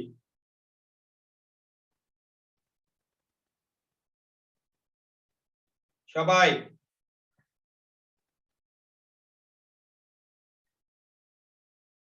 আমি তোমাকে প্রশ্ন করব, উপমেয়, উপমান, সাধারণ গুণ। উপমেয় বলবা যাকে তুলনা করা হয়, উপমান যার সাথে তুলনা করা হয়, সাধারণ গুণ যে গুণকে কেন্দ্র করে কি করা হয় বলো, তুলনা করা হয়। সাধারণ গুণ যে গুণকে কেন্দ্র করে তুলনা করা হয়। ওকে, মনে হয় লেখা শেষ। যাদের এই পৃষ্ঠায় হাফ পৃষ্ঠা জায়গা নাই, অ্যাটলিস্ট অন্ততপক্ষে অর্ধেক পৃষ্ঠা নাই, তারা পরের পেজে চলে যাও। অর্ধেক পেজ ফাঁকা না থাকলে পরের পেজে চলে যাও, কারণ মানে এর পরের লেখাগুলো সব অ্যাটলিস্ট এক পেজে থাকলে বুঝতে পারবা। ওকে, তোমার খাতার ডান পাশ এবং বাম পাশের মাঝ বরাবর সেন্টার, মানে একদম বাম পাশেও লাইনটা লিখবা না, ডান পাশেও লিখবা না, মাঝ বরাবর একটা লাইন লিখবা। আমি আগে লিখি তারপর লিখবা। এরকম যে চন্দ্রের ন্যায় উজ্জ্বল উজ্জ্বল মুখ, চন্দ্রের ন্যায় উজ্জ্বল মুখ, চন্দ্রের ন্যায় উজ্জ্বল মুখ, চন্দ্রের ন্যায় উজ্জ্বল মুখ। লক্ষ্য করো, চন্দ্রের ন্যায় উজ্জ্বল মুখ, চন্দ্রের ন্যায় উজ্জ্বল মুখ। তোমরা সবাই একটু আগে একটু ভাবো তো, কাকে কার সাথে তুলনা করেছি? চন্দ্রকে মুখের সাথে না মুখকে চন্দ্রের সাথে? তোমরা একটু ভালোভাবে যদি ভাবো, চন্দ্রকে মুখের সাথে আমরা তুলনা করতে পারি না, কারণ মুখকে তুলনা করতে পারি চন্দ্রের সাথে। তাহলে যাকে তুলনা করা হয় বলতো, তাহলে মুখের নাম কি লিখবো? এটা কি উপমান না উপমেয়? কমেন্টে একটু জানাও, মুখ কি উপমান না উপমেয়? বলতো, মুখ কি উপমান না উপমেয়? উপমেয় ভাইয়া।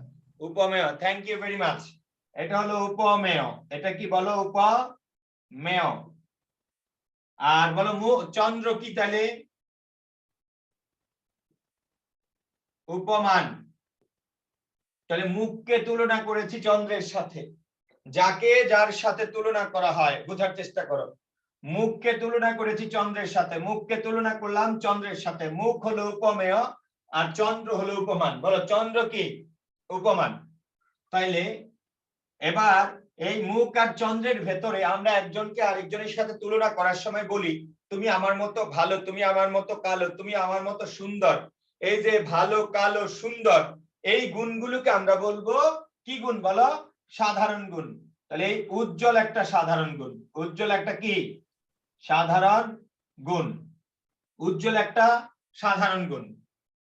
তাহলে আমি আবারও বলছি, যাকে তুলনা করা হয় তার নাম উপমেয়, যার সাথে তুলনা করা হয় তার নাম উপমান, আর যে গুণকে কেন্দ্র করে তুলনা করা হয় তার নাম সাধারণ গুণ। সাধারণ গুণ। তোমরা এখানে যে লাইন লিখেছ, আমরা এখানে কয়টা সমাস আলোচনা করব? দুইটা সমাস, একটা উপমান আর একটা কি? উপমিত কর্মধারয়। তাহলে খাতার ঠিক অর্ধেকের বাম পাশে আমরা একটা আলোচনা করব, ডান পাশে একটা। তাইলে আমরা বাম পাশে কার কার আলোচনা করব, কাকে কাকে মিলাবো, লক্ষ্য করা, আগে বুঝো। এই দুইটা, একটা হলো সাধারণ গুণ আর একটা হলো উপমান। একটা হলো সাধারণ গুণ আর একটা কি? উপমান। কে বাদ পড়লো? যাকে তুলনা করব সেই থাকবে না, যাকে তুলনা করব সেই থাকবে না। তুমি আজকে যদি বইতে গিয়ে পড়ো উপমান কর্মধারয় কাকে বলে, দেখবা যে সাধারণ গুণের সাথে উপমানের যে সমস্যা হয় তারে উপমান কর্মধারয় বলে। যেখানে থাকবে না কেউ, উপমেয় থাকবে না। তাহলে সাধারণ গুণ আর উপমান মিলে হয় উপমান কর্মধারয়। লেখো এখানে উপমান কর্মধারয়। কে বাদ পড়েছে বলো? বাদ পড়েছে হলো উপমেয়, মানে যাকে তুলনা করব সেই থাকবে না। তাইলে আবার বলছি, যাকে তুলনা করা হয় সেই থাকবে না। তাহলে এইরকম যে চন্দ্রের ন্যায় উজ্জ্বল মুখ, এখানে আমরা যদি বলি এইরকম যে সাধারণ গুণ হলো উজ্জ্বল আর উপমান হলো চন্দ্র, তাহলে বইতে বলা আছে, তোমার ডেফিনেশনে বইতে লেকচার শিটে দেওয়া আছে, উপমানে সাধারণ গুণের সাথে উপমান মিলে যে সমাস হয় তারে কয় উপমান কর্মধারয়। কার অনুপস্থিত উপমেয় থাকবে না, যাকে তুলনা করাবে সে থাকবে না। আমি বললাম আমার মতো ভালো, তোমার প্রশ্ন জেগেছে কে ভালো ভাই? বললাম আমার মতো কালো, তুমি বললা কে কালো? এ যে ভালো যে কালো তার নাম থাকবে না, তখন আমরা তাকে বলবো এটা উপমান কর্মধারয়, এখানে উপমেয়ের অনুপস্থিত, মানে যাকে তুলনা করব সেই লোকটাই থাকবে না। বললাম মার্কারের মতো কালো, প্রশ্ন জাগবে কে কালো, কি কালো? এটাই হলো উপমান কর্মধারয়, অসম্পূর্ণ বাক্য, মানে যাকে তুলনা করবা সে থাকবে না। ওকে, একটা কি থাকবে বলো? এবার তার আগে বলো তো এই উপমান, এই চন্দ্র নাউন না অ্যাডজেক্টিভ? বলো তো চন্দ্র, চন্দ্র হলো একটা নাম মানে বিশেষ্য, মানে কি বলো? বিশেষ্য। শেখা শেষ হয়ে যাচ্ছে। আর এই সাধারণ গুণ উজ্জ্বল এটা একটা অ্যাডজেক্টিভ মানে হলো বিশেষণ। একদম শেখা শেষ, একদম শেখা শেষ। বই বলেছে সাধারণ গুণের সাথে উপমানের যে সমাস হয় তারে কয় উপমান কর্মধারয়। আরেকটা বলছে বিশেষ্যের সাথে বিশেষণের যে সমাস হয় তারে কয় উপমান কর্মধারয়। বিশেষ্যের সাথে কার? বিশেষণের। তাহলে দুইটা কথা বললাম, সাধারণ গুণ আর উপমান মিলে সমাস হইলে উপমান কর্মধারয়। মূল কথা হলো এই সাধারণ গুণটা হলো বিশেষণ হয় আর উপমানটা বিশেষ্য হয়। তাহলে একটা সমস্ত পদের একটা বিশেষ্য আরেকটা বিশেষণ হইলেও হবে কি উপমান কর্মধারয়। এবার লক্ষ্য করো আরেকটা জিনিস, আরেকটা তথ্য দিবে এখানে, বাস্তব তুলনা। বাস্তব তুলনা কি তুলনা বলো? বাস্তব তুলনা মানে হলো এটা রিয়ালিটি আছে, বাস্তবতা এইরকম কিছু আছে, তাহলে এটা হলো বাস্তব তুলনা। তাহলে কয়টা বললাম? সাধারণ গুণ আর উপমান মিলে যে সমাস হয় উপমান কর্মধারয়, বিশেষ্যের সাথে বিশেষণ থাকলে যে সমাস হয় তারে বলে উপমান কর্মধারয়। আবার বললাম বাস্তব বুঝাইলে, বাস্তব তুলনা, বাস্তবতা বুঝাইলে, রিয়ালিটি বুঝাইলে তাহলে বলবো উপমান কর্মধারয়। কিরকম? আমরা এরকম বলবা যে চন্দ্র উজ্জ্বল, চন্দ্র উজ্জ্বল, এই শব্দে দুইটা ওয়ার্ড আছে। এই শব্দ কিভাবে এরকম হয়েছে জানো? এই শব্দ এরকম হয়েছে চন্দ্র যোগ উজ্জ্বল, চন্দ্র যোগ উজ্জ্বল। এই আমরা সন্ধি পড়লে পড়বো অকার এবং রস্যকার মিলে কি কার হয় জানো? অকার এবং রস্যকার মিলে হয় ওকার। অকার এবং রস্যকার মিলে কি হয়? ওকার। অকার এবং রস্যকার মিলে কি হয় বলো? ওকার। তা আমরা যেটা বললাম সবাই একটু বোঝার চেষ্টা করো, আমরা উপমান ও উপমিত কর্মধারয় সমাস করছি। চন্দ্রের ন্যায় উজ্জ্বল মুখ, উজ্জ্বল হলো সাধারণ গুণ, চন্দ্র হলো উপমান।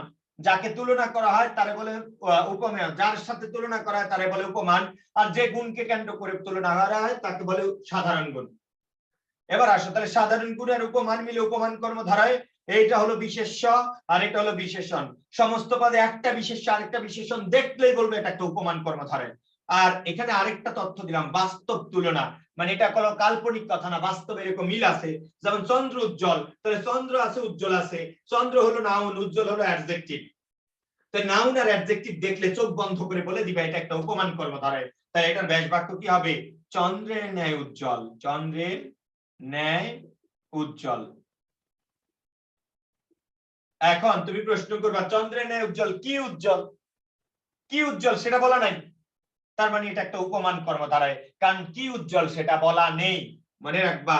তাহলে চন্দ্র উজ্জ্বল, আসলে বলো তো চন্দ্রটা কি আসলেই তো উজ্জ্বল? চন্দ্রটা কি উজ্জ্বল? দ্যাট মিন্স এটা একটা বাস্তব কথা। যদি বাস্তব বুঝায় তাহলে হবে উপমান কর্মধারয়।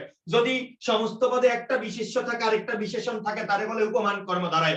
সমস্ত পদে সাধারণ গুণ থাকবে আর উপমান মানে হলো যার সাথে তুলনা করবে সে থাকবে আর সাধারণ গুণ থাকবে, কিন্তু যাকে তুলনা করা হবে সে থাকবে না। যেমন চন্দ্রের ন্যায় উজ্জ্বল, চন্দ্রের সাথে তুলনা করছি, উজ্জ্বল একটা সাধারণ গুণ আছে, কিন্তু যাকে তুলনা করছি সে নাই, উপমেয় নাই, এটার নাম হবে কি? সাধারণ কর্মধারয়, আচ্ছা আই মিন উপমান কর্মধারয়। আবারও বলছি এটার নাম কি হবে বলো? উপমান কর্মধারয়।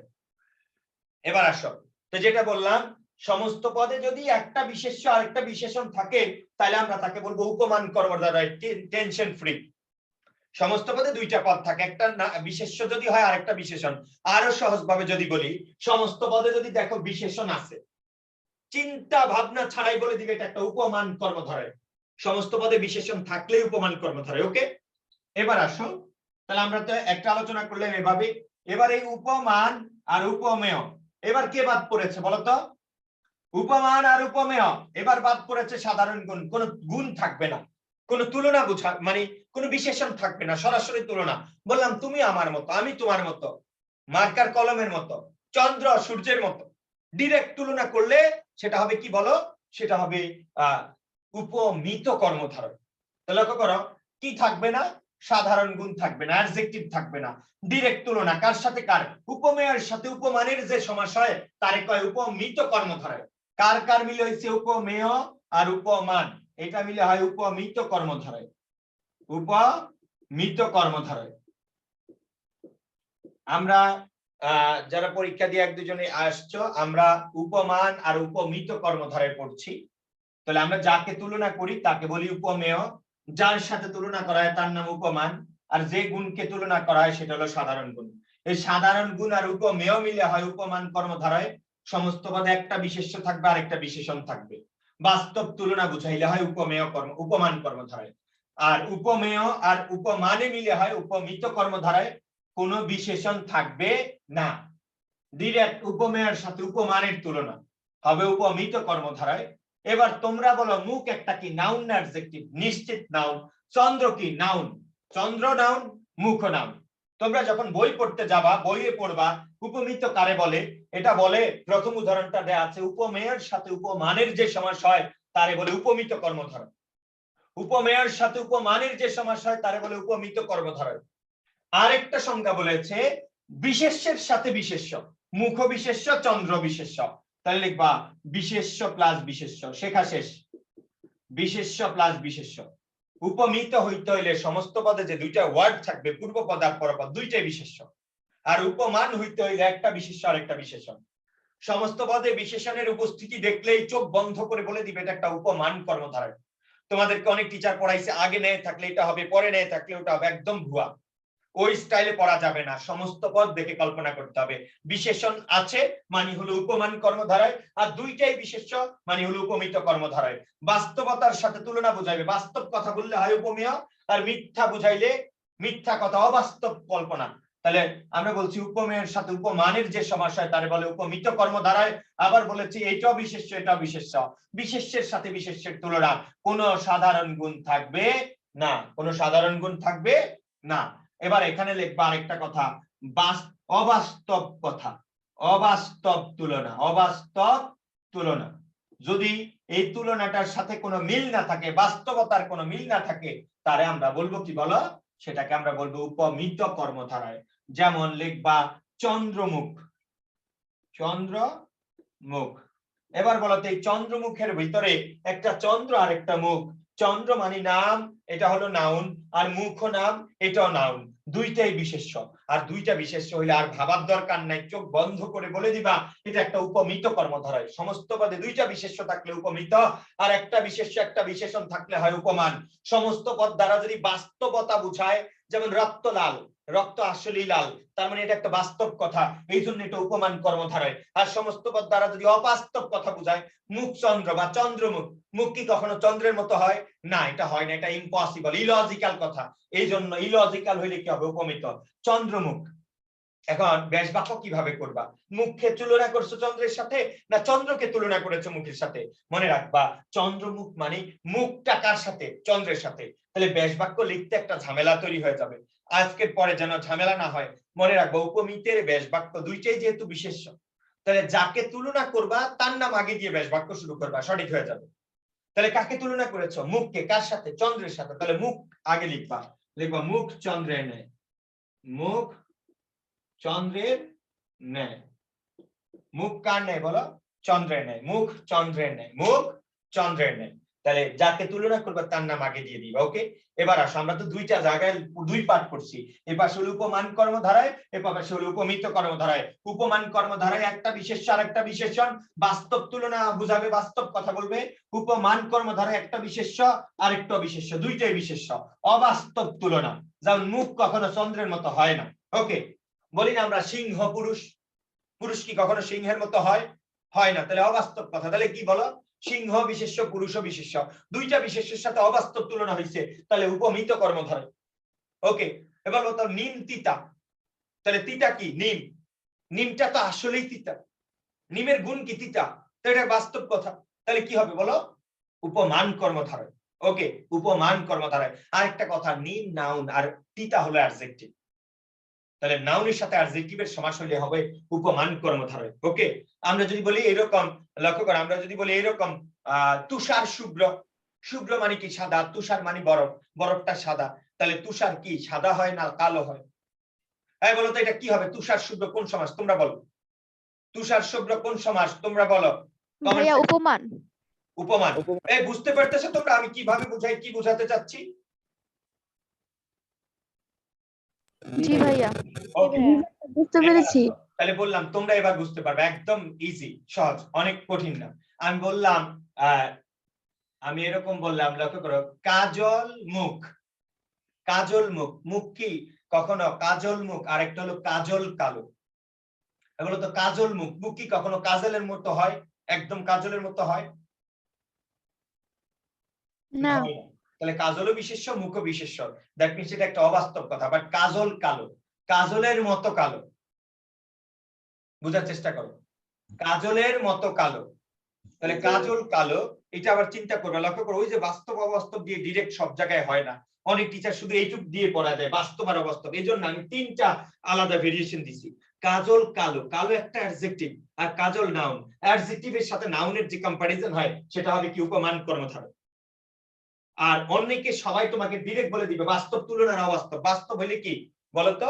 বাস্তব হইলে উপমান, আর অবাস্তব হইলে উপমিত। বাট এটা দ্বারা সবগুলো সমাধান করা সম্ভব না, এই জন্য আমি আদার্স বিশেষণ গুলো, আদার্স ক্রাইটেরিয়া, আদার্স ফিচার্স গুলো আমি দিয়ে দিয়েছি। ওকে, এবার আসো, তাহলে তোমরা এই যে বাম পাশে হলো উপমান, আর ডান পাশে কি বলো? উপমিত। আমি উদাহরণ লিখবো, তোমরা ডান পাশ বাম পাশে মিলাবা। ওকে, বাম পাশ ডান পাশে মিলাবা।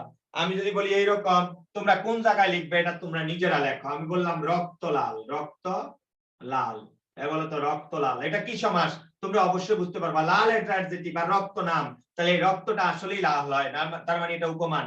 তাহলে লেখো এই পাশে লিখবা রক্ত লাল, রক্ত লাল লিখবা, রক্তের ন্যায় লাল। উপমানে লিখবা রক্তের ন্যায় লাল। সবাই লিখে ফেলো, রক্তের ন্যায় লাল। তারপর আমরা যদি বলি তুষার শুভ্র, তুষার শুভ্র, তুষার মানে বরফ, শুভ্র মানে সাদা, তাহলে তুষার শুভ্র মানে, তুষার শুভ্র মানে বরফটা তুষারের ন্যায় শুভ্র। বাট কি শুভ্র সেটা বলা নাই, তাহলে নাউন আর অ্যাডজেক্টিভ।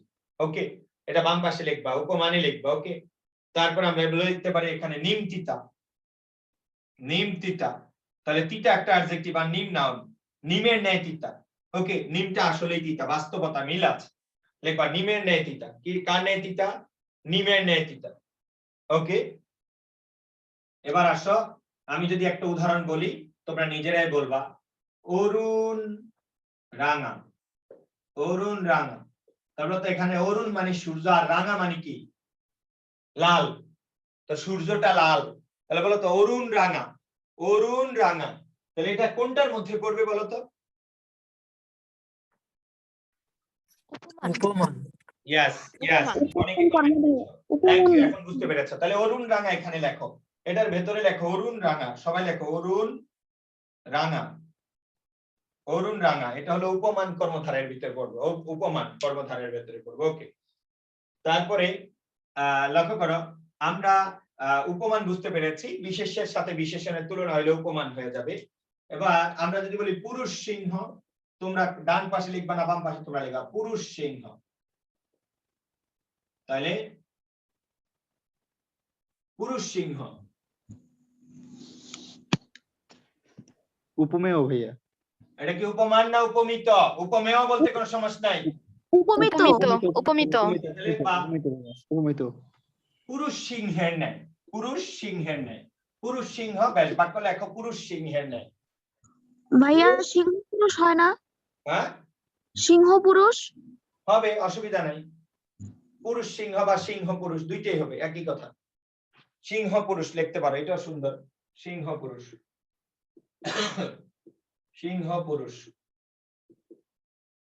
লিখবা কি? পুরুষ সিংহের ন্যায়। পুরুষ কার ন্যায়? সিংহের ন্যায়। সিংহ পুরুষ। ভাইয়া সেইটা বুঝাই না ভাইয়া, বুঝাইছে আর কি মানে সিংহ কি পুরুষ হয় না, পুরুষ মহিলা আর কি, এইটা বুঝাইছে ভাইয়া। না ওইরকম বাস্তব কিছু অবস্থা হতে পারে। এইরকম আমরা ওই কম্পারিজনটা আসি না, এখানে আমরা তুলনা বুঝাইছি এবং এটা একটা অবাস্তব তুলনা, পুরুষ বিশেষ্য আর সিংহ কি বিশেষ্য, বিশেষ্যের সাথে বিশেষ্যের যে তুলনা হয় সেটাকে আমরা কি বলবো, উপমিত কর্মধারয় বলবো। কি বলবো বলো? উপমিত কর্মধারয়। আমি যদি এরকম বলি স্বর্ণমুখ, দেখি তোমরা পারো কিনা স্বর্ণমুখ, এগুলো পরীক্ষা আসা প্রশ্ন। স্বর্ণমুখ বলো, স্বর্ণ একটা নাম আর মুখও নাম। আমি তো বলি না স্বর্ণ উজ্জ্বল, আমি বলেছি স্বর্ণমুখ। উপমিত উপমিত উপমিত, yes, স্বর্ণমুখ, এটা হবে উপমিত। লিখবা স্বর্ণমুখ, এখানে ব্যাস বাক্য লিখবা স্বর্ণের ন্যায় মুখ, স্বর্ণমুখ, স্বর্ণের ন্যায় মুখ। তারপরে আমরা যদি বলি এরকম যে বাহুলতা, অনেক সময় মানুষ কথায় কথা বলে ভাইয়া। বাহুটা লতার মতো বেড়ে যাচ্ছে। বাহুলতা, বাহু মানে মানুষের শরীর আর লতা মানে লতা, তাহলে বাহুলতার নেই, মানে অনেক সময় অনেক মানুষ যুক্ত মানতে দেখো লম্বা হয়ে যায়, ছোট বাচ্চারা বলে বাহুলতার মতো বেড়ে যাচ্ছে। দ্যাট মিন্স বাহুলতা, বাহুও বিশেষ্য লতাও বিশেষ্য, বিশেষ্যের সাথে বিশেষ্যের তুলনা। লিখবা বাহুলতার নেই, বাহুলতা ব্যাস বাক্য দেখবা বাহুলতার নেই। তারপরে আসো আমরা যদি বলি এখানে এরকম, লক্ষ্য করো ফুলকুমারী, ফুলকুমারী, এ বলতো কুমারীকে কার সাথে তুলনা করেছি? ফুলের সাথে। ফুলের সাথে। তাহলে ফুলও বিশেষ্য, কুমারীও কি বিশেষ্য, বিশেষ্যের সাথে বিশেষ্যের তুলনা তাকে বলে উপমিত কর্মধারায়। কার নাম আগে লিখবা? কুমারীকে তুলনা করছি ফুলের সাথে, তাহলে লিখবা কুমারী ফুলের ন্যায়। ফুলের ন্যায় কুমারী হবে না, বলবা কি কুমারী ফুলের ন্যায়, এটা এপ্রোপ্রিয়েট, দুই ভাবেই সঠিক হয়। বাট ব্যাস বাক্য যাকে তুলনা করবা তার নাম আগে দিলে ব্যাস বাক্যটা বেশি সুন্দর হবে, যাকে তুলনা করবা তার নাম আগে দিলে ব্যাস বাক্যটা বেশি সুন্দর হবে। তাহলে কি লিখবা বলো? কুমারী ফুলের ন্যায়, কুমারী ফুলের ন্যায়। আমরা যদি বলি স্বর্ণোজ্জ্বল, স্বর্ণোজ্জ্বল, স্বর্ণোজ্জ্বল বলতে এখানে দুইটা শব্দ আছে, একটা স্বর্ণ, একটা হলো স্বর্ণ, আর একটা হলো উজ্জ্বল, এই দুইটা মিলে একসাথে লিখছি আমরা। তাহলে উজ্জ্বল হলো অ্যাডজেক্টিভ আর স্বর্ণ হলো নাউন, নাউনের সাথে অ্যাডজেক্টিভের সমাস হলে কি হয় বলো? উপমান কর্মধারয়। উপমান। ওকে, এখন বোঝার চেষ্টা করো, এই যে নাউন আর অ্যাডজেক্টিভ উপমান কর্মধারয়, স্বর্ণ উজ্জ্বল, আসলেই স্বর্ণ উজ্জ্বল হয়, বাস্তব কথা, আর বাস্তব বুঝাইলে কি হয় বলো? উপমান কর্মধারয়। বলো বাস্তব বুঝাইলে কি হয়? উপমান কর্মধারয়। তাহলে আমরা আজকের পর থেকে কখনোই ভুল করব না উপমান আর উপমিত কর্মধারয়, আজকের পর থেকে কখনোই ভুল করব না। যদি বলি কাজল, কাজল চোখ, এইটা একটা কথা, আর একটা কথা হলো কাজল কালো। এই বলো কালো একটা অ্যাডজেক্টিভ আর কাজল নাউন, আর কাজল চোখ, না কাজলও বিশেষ্য চোখও বিশেষ্য, চোখ কাজলের ন্যায়, কাজলের ন্যায় চোখ, এটা ডাইরেক্ট তুলনা, এটা হলো কি বলো? উপমিত। ওকে, বিশেষ্যের সাথে বিশেষ্যের উপমিত তুলনা হলো ভাইয়া। উপমিত, আর বিশেষ্যের সাথে বিশেষণের তুলনা হলো উপমান। তাহলে লিখবা কাজল কালো মানে কাজলের ন্যায় কালো, এটা হলো উপমানে উপমান লিখবা, ভাইয়া। বাম পাশে লিখবা। আর কাজল চোখ, চোখ কাজলের ন্যায়, এটা নেট ডান সমস্যা পাশে করতেছে লিখবা, ভাইয়া। এটা হলো উপমিত। আশা করি কোনো অসুবিধা হবে না যদি একটু মনোযোগ দাও, আমি তো সময় দিয়ে পড়াচ্ছি, তাহলে আর অসুবিধা কি হবে? কিচ্ছু হবে না, একটু মনোযোগ দিয়ে পড়তে হবে। ওকে, আমরা সাধারণ কর্মধারয় সমাসের দুইটা পড়লাম, তিনটা পড়লাম, এবার 4 নম্বরে পড়বো। আগের দুইটাতে 2 আর 3 লিখে রাখো, উপমান আর উপমিতে 2 আর 3 লেখো, তাহলে সহজভাবে বুঝতে পারবা। 1 নাম্বার ছিল সাধারণ কর্মধারয়, আর 2 আর 3 হলো উপমান আর উপমিত কর্মধারয়। ওকে, তারপরে আসো এবার লিখবা সবাই, সবাই এবার লিখবা 4 নাম্বার, কি লক্ষ্য করো? 4 নাম্বার, 4 নাম্বার লিখবা মধ্যপদলোপী কর্মধারয়।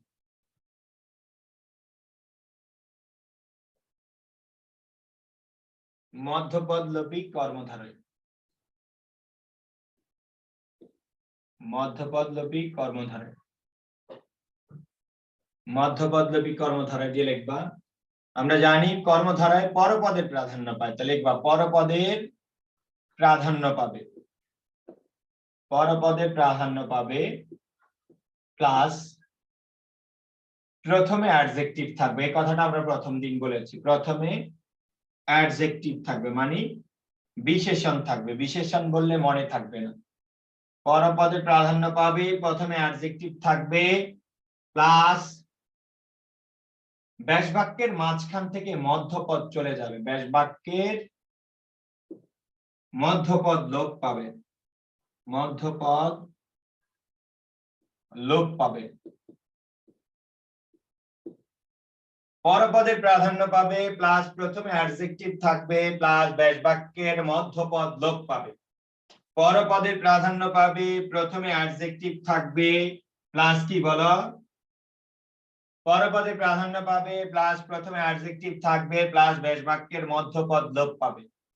পরপদের প্রাধান্য পায় প্রথমে যদি বিশেষণ থাকে তার নাম কর্মধারয় সমাস, মধ্যপদ লোপ পাইলে তার নাম মধ্যপদলোপী কর্মধারয়।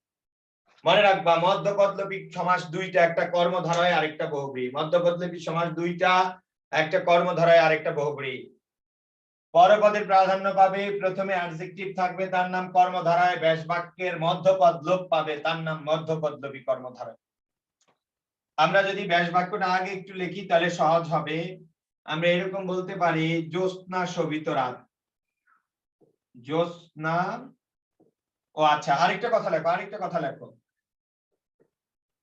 আরেকটা শর্ত লেখো, বাম পাশে তীর চিহ্ন দিয়ে লিখবা মধ্যপদ চলে যাওয়ার পরেও পূর্বপদ ও পরপদ ঠিক থাকবে, অপরিবর্তনীয় থাকবে। মধ্যপদ চলে যাওয়ার পর পূর্বপদ ও পরপদ অপরিবর্তনীয় থাকবে। মধ্যপদ চলে যাওয়ার পর পূর্বপদ ও পরপদ অপরিবর্তনীয় থাকবে।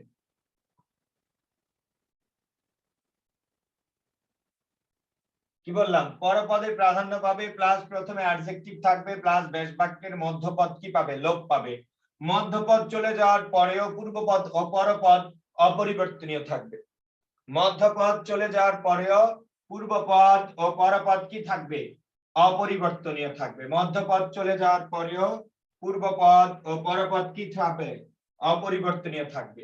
যেমন যেমন এবার আসো লিখবা জ্যোৎস্না শোভিত রাত। জ্যোৎস্না শোভিত,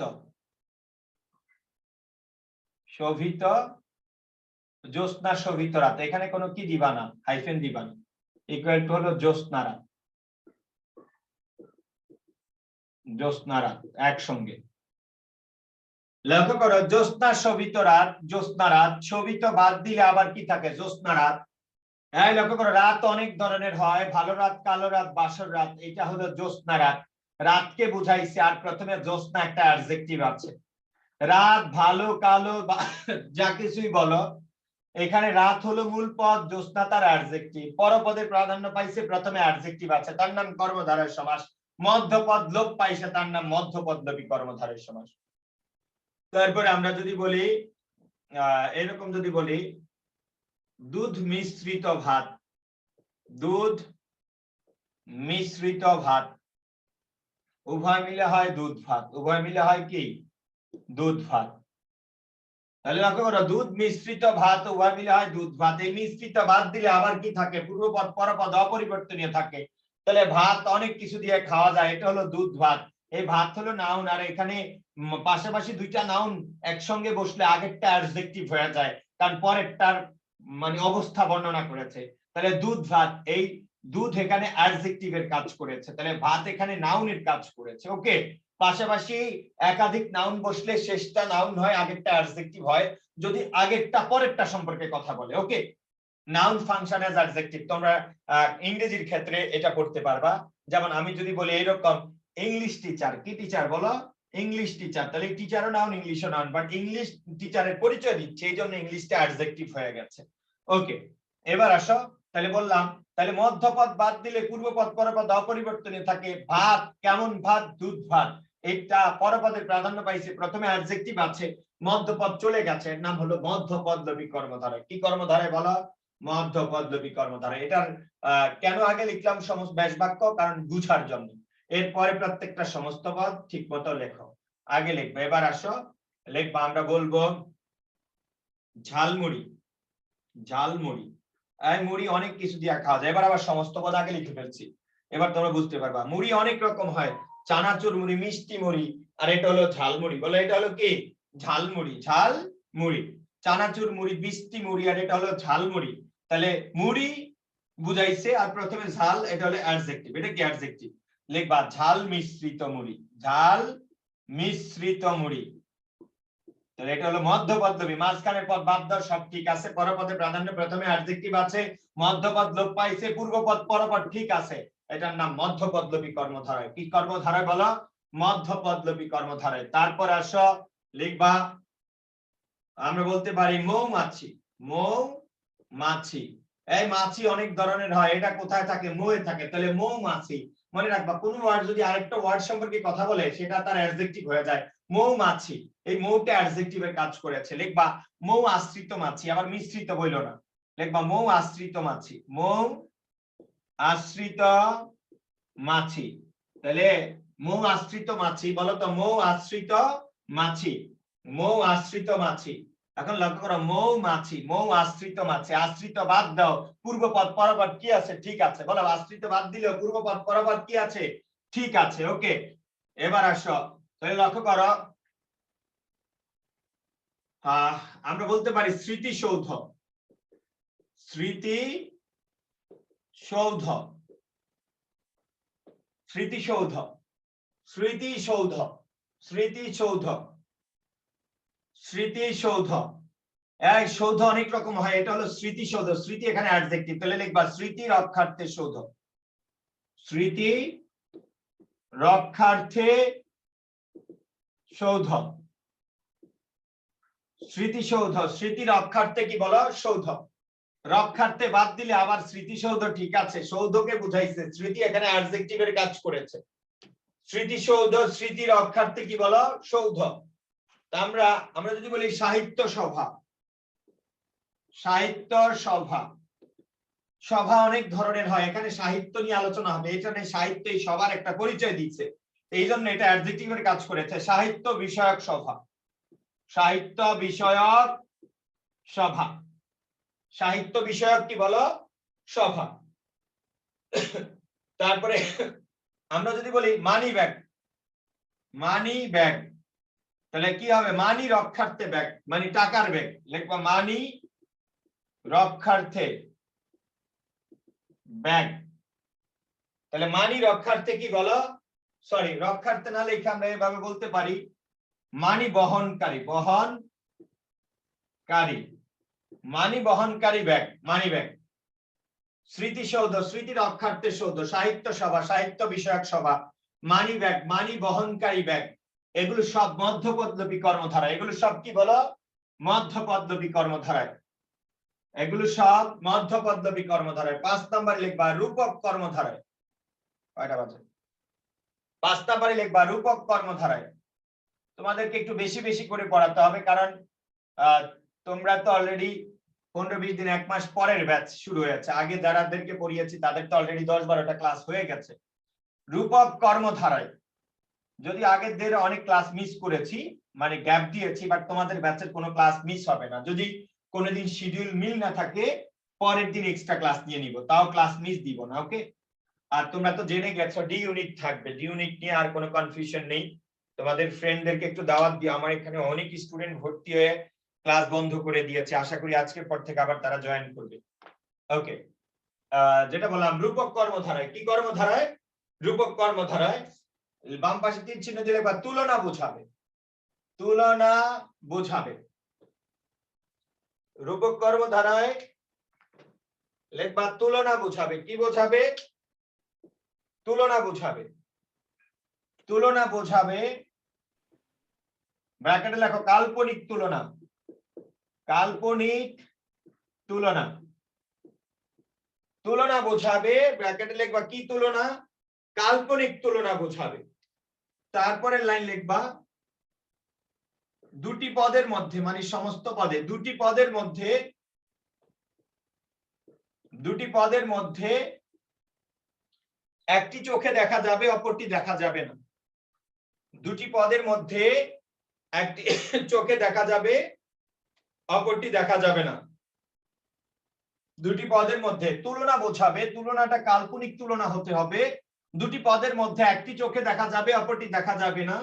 তারপরের লাইন লিখবা, তারপরের লাইন লিখবা ব্যাস বাক্যে রূপ আসবে, ব্যাস বাক্যে রূপ আসবে। ব্র্যাকেটে লিখবা ন্যায় অথবা মত আসবে না, ব্যাস বাক্যে রূপ আসবে, ব্র্যাকেট লিখবা ন্যায় অথবা কি আসবে না, মত আসবে না। তুলনা বোঝাবে কাল্পনিক তুলনা দুটি পদের মধ্যে। আমি আবার বলছি, তুলনা বোঝাবে, তুলনাটা কেমন তুলনা হবে, কাল্পনিক তুলনা।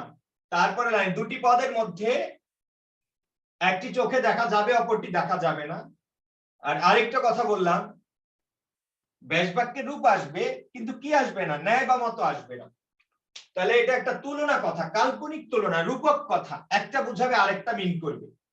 ওকে, আর সহজ একটা উপায় হলো দুইটা পদের মধ্যে একটা চোখে দেখা যাবে অপরটা দেখা যাবে না।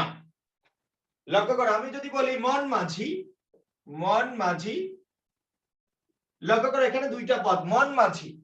মন মাঝি বলতে আমরা অনেক সময় দেখবো কথায় কথায় বলে মন মাঝি, বলে মেয়েটি ঘুমের ঘরে মন মাঝিকে ডাকছে, মানে হলো মনের মানুষ।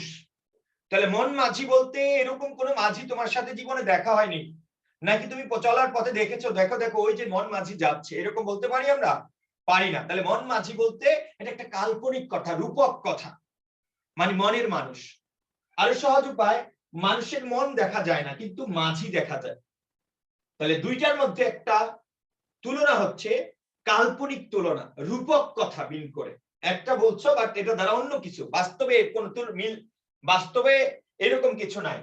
লিখবা একটা দেখা যায় না আর একটা দেখা যায়, লিখবা মন রূপ মাঝি, মন রূপ মাঝি, মন রূপ কি বলো, মাঝি, মন রূপ মাঝি। তারপরে আসো, তাহলে মন রূপ মাঝি, তারপরে আসো লিখবা এরকম বিষাদ সিন্ধু, বিষাদ সিন্ধু, বিষাদ সিন্ধু, বিষাদ সিন্ধু। লক্ষ্য করো, মন মাঝি, মন রূপ মাঝি, বিষাদ সিন্ধু, এর মানে এটা হলো, বলতো বিষাদ মানে কষ্ট, বিষাদ মানে কি কষ্ট, আর সিন্ধু মানে সমুদ্র। তাহলে বলে না তোমার কষ্টে আমার হৃদয়টা বিষাদ সিন্ধুতে পরিণত হয়েছে। এখন বিষাদ সিন্ধু মানে কি বলো, কষ্টের সমুদ্র। আচ্ছা, তুমি কি কেউ কখনো দেখেছো যে কষ্টের সমুদ্র ওই যে বিষাদ সিন্ধু দেখা যায়? না, বিষাদ সিন্ধু মানে অনেক কষ্ট। বলে না তোমার কষ্টে আমার বুকটা বিষাদ সিন্ধুতে পরিণত হয়েছে, মানে আমি অনেক কষ্ট পেয়েছি। এবার দেখো তো, কষ্ট দেখা যায় না কিন্তু সমুদ্র দেখা যায়, এটা একটা কাল্পনিক কথা, বাস্তবে এরকম কিছু নাই। এটাকে আমরা বলবো কি বলো, রূপক কর্মধারায় লিখবা এই সমাসে রূপ আসবে বিষাদ রূপ সিন্ধু, বিষাদ রূপ সিন্ধু, বিষাদ রূপ কি বলো, সিন্ধু। তারপরে বলে না মানুষ যে বিদ্যাসাগর, বিদ্যাসাগর, এই বিদ্যাসাগর বলতে দুনিয়াতে কি কোনো তোমার চলার পথে কোথাও দেখেছো, দেখ দেখ ওই যে বিদ্যাসাগর দেখা যাচ্ছে, এরকম না। তাহলে বিদ্যা দেখা যায় না, আবার সাগর দেখা যায়। বাট বিদ্যাসাগর মানে এই লোক অনেক জ্ঞানী, মহাজ্ঞানী, বাট বিদ্যাসাগর বলতে কোনো সাগর নাই, এটা একটা কাল্পনিক কথা। বিদ্যাসাগর মানে অনেক জ্ঞানী, বাট এরকম যা দেখা যায় এরকম কিছু নাই। তাহলে বিদ্যা দেখা যায় না, সাগর দেখা যায়, এই জন্য এটাকে কাল্পনিক তুলনা হয়। বিদ্যারূপ সাগর, লিখে ফেলো বিদ্যারূপ সাগর। তারপরে আসো প্রাণ পাখি, প্রাণ পাখি, বলে না তুমি আমার প্রাণ পাখি, তুমি আমার কি বলো, প্রাণ পাখি। আচ্ছা, প্রাণ পাখি বলতে দুনিয়াতে কোনো পাখি আছে নাকি দেখেছো, দেখো দেখো ওই গাছে একটা প্রাণ পাখি বসে আছে, এরকম না। প্রাণ পাখি বলতে বাস্তবে কিছু না, এটা হলো মনের কথা, মনের মানুষ। তাহলে প্রাণ দেখা যায় না কিন্তু পাখি দেখা যায়, লিখবা প্রাণ রূপ পাখি, প্রাণ রূপ পাখি, প্রাণ রূপ কি পাখি। হৃদয় মন্দির, হৃদয় মন্দির, এই তোমার হৃদয় মন্দিরে আমাকে একটু ঠাঁই দিও, এরকম বলে না মানুষ, আবেগী কথাবার্তা, এগুলো সব আবেগী কথাবার্তা, মানে এগুলো মানে মানুষ ইমোশনালি বলে, বলে তোমার হৃদয় মন্দিরে আমাকে একটু ঠাঁই দিও। বলতো হৃদয় মন্দির বলতে কিছু আছে? হৃদয় মন্দির বলতে কিছু নাই, মানে হলো লক্ষ্য করা, হৃদয় মন্দির, হৃদয় দেখা যায় না কিন্তু মন্দির দেখা যায়। নাকি তোমার সাথে দেখা হয়েছে চলার পথে, তুমি হৃদয় মন্দিরে গিয়ে পুজো করে আসছো, এরকম না। এটা একটা কি কথা বলো, কাল্পনিক কথা। লিখবা হৃদয় রূপ মন্দির, হৃদয় রূপ কি বলো, মন্দির। আমরা বলতে পারি জীবন প্রদীপ, জীবন প্রদীপ, আমরা বলতে পারি জীবন প্রদীপ। বলে না লোকটার জীবন প্রদীপ নিভে গেল, তাহলে লোকটার জীবন প্রদীপ নিভে গেল, লক্ষ্য করা, জীবন প্রদীপ নিভে যাওয়া মানে লোকটা মারা গেছে। তাহলে লোকটা কি জীবিত থাকা অবস্থায় তার পাশে প্রদীপ জ্বলছিল? তাহলে জীবন প্রদীপ বলতে কোনো প্রদীপ আছে না, তাহলে জীবন দেখা যায় না কিন্তু প্রদীপ দেখা যায়। এটা একটা কাল্পনিক কথা। জীবন প্রদীপ নিভে যাওয়া মানে লোকটি মারা গেছে। তাইলে লিখবা জীবন রূপ প্রদীপ। জীবন রূপ কি বলো? প্রদীপ। জীবন রূপ প্রদীপ। ওকে, আমরা যদি বলি এরকম যৌবন সূর্য, লাস্ট ওয়ান, যৌবন সূর্য। এই যৌবন সূর্য বলতে কোন সূর্য আছে তুমি দেখেছো? দেখো দেখো, ওই যে যৌবন সূর্য না। একটা মানুষ ম্যাচিউরড হইলে তাকে বলা যায় এরকম আমরা বলি, তাহলে যৌবন দেখা যায় না কিন্তু সূর্য দেখা যায়। যৌবন রূপ সূর্য। যৌবন রূপ কি বলো? সূর্য। ওকে, তাহলে আজকে আমরা অনেক পড়িয়েছি, অনেক কিছু জানিয়েছি। আমার মনে হয় যারা আজকে ইউসিসি পরীক্ষার কারণে অ্যাটেন্ড করতে পারেনি তারা দেখলো ইজিলি বুঝতে পারবে, আর তোমরা যারা উপস্থিত ছিলে তোমরা তো অবশ্যই বুঝতে পেরেছো, কোনো অসুবিধা নাই। ক্লাসটা একদম আমি যতটুকু বুঝতে পেরেছি, যদি একটু মুখস্থ করে ফেলো আবার প্রয়োজনে ক্লাসটা দেখো। আর আমি তো অন্তত এতটা লিবারেল যে আমি তোমাদেরকে ক্লাস দিয়ে দিচ্ছি, এটা না উইদাউট মাই পারমিশন যদি কেউ আমার ভিডিও অন্য কারোর সাথে শেয়ার করো আমি একদম মন থেকে অনেক কষ্ট পাবো। মানে আমি এটা, তুমি আমার সাথে বেইমানি করছো, বিট্রে করছো, কারণ এটা আমি কোনোভাবে চাই না আমার কোনো ভিডিও উইদাউট মাই পারমিশন তুমি সেকেন্ড কাউকে দেখাবো।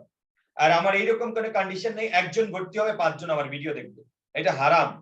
মানে এটা হারাম। শিক্ষার ক্ষেত্রে তোমাকে একটু মেনটেন করতে হবে। অনেক কষ্ট হয়, ঢাকা ইউনিভার্সিটিতে পড়েছি বাট অন্য কোথাও না গিয়ে পড়াচ্ছি, তো আমার চেয়ে অনেক ভালো মহাজ্ঞানী এখানে ছিল বাট তাদের প্রয়োজনে তারা চলে গেছে এই জায়গা থেকে। তো জাস্ট এটাই বললাম, যদি তুমি এটাকে মূল্যায়ন না করো, কথা যদি না বুঝো, তাহলে তো তুমি আর কেন চান্স পাবে ইউনিভার্সিটি? তুমি আমার জায়গায় আসলে বুঝতে পারতে। ওকে, তাহলে আজকে আমাদের পড়ানো শেষ, তবে আমাদের পড়া আছে, যারা আসেনি কোনো অসুবিধা নাই, যারা এসেছো তাদের কাছ থেকে পড়া দিচ্ছি। এবং আমাদের একটা পরীক্ষা আছে আগামী শনিবার, মুখস্থ বিষয়, কি কি বিষয়ের উপর পরীক্ষা সেটা আমি গ্রুপে, তুমি যেই গ্রুপে অ্যাড আছো ওই গ্রুপে দিয়ে দিয়েছি। ওকে, নতুন ব্যাচ নামে যেটা, সেটা তোমার গ্রুপে, ওই গ্রুপে অন্য স্টুডেন্টও থাকতে পারে। ওকে, হ্যাঁ, রেকর্ডেড ক্লাস আজকেরটা খুব তাড়াতাড়ি দিব, যেহেতু কোচিং এ পরীক্ষা ছিল এজন্য খুব তাড়াতাড়ি দিয়ে দিব। সবাই আমাকে অনুরোধ করতেছে, অলরেডি পরীক্ষা দিয়ে এসে বহু মানুষ এসএমএস করেছে। ওকে, এটা ক্লাস দিয়ে দিচ্ছি। আর শনিবার পরীক্ষা, সবাই অ্যাটেন্ড করবা। মেমোরাইজিং পার্ট আগের নবম দশম শ্রেণীর ব্যাকরণ বই পুরাতনটা থেকে। আর আজকে আমাদের কি পড়া ছিল? বিরোচন পার্ট থেকে পড়া ছিল, সবাই পড়া দাও। ওকে, আমি ক্লাস রেকর্ড অফ করে দিচ্ছি কারণ এর পরেরটুকু দরকার নেই।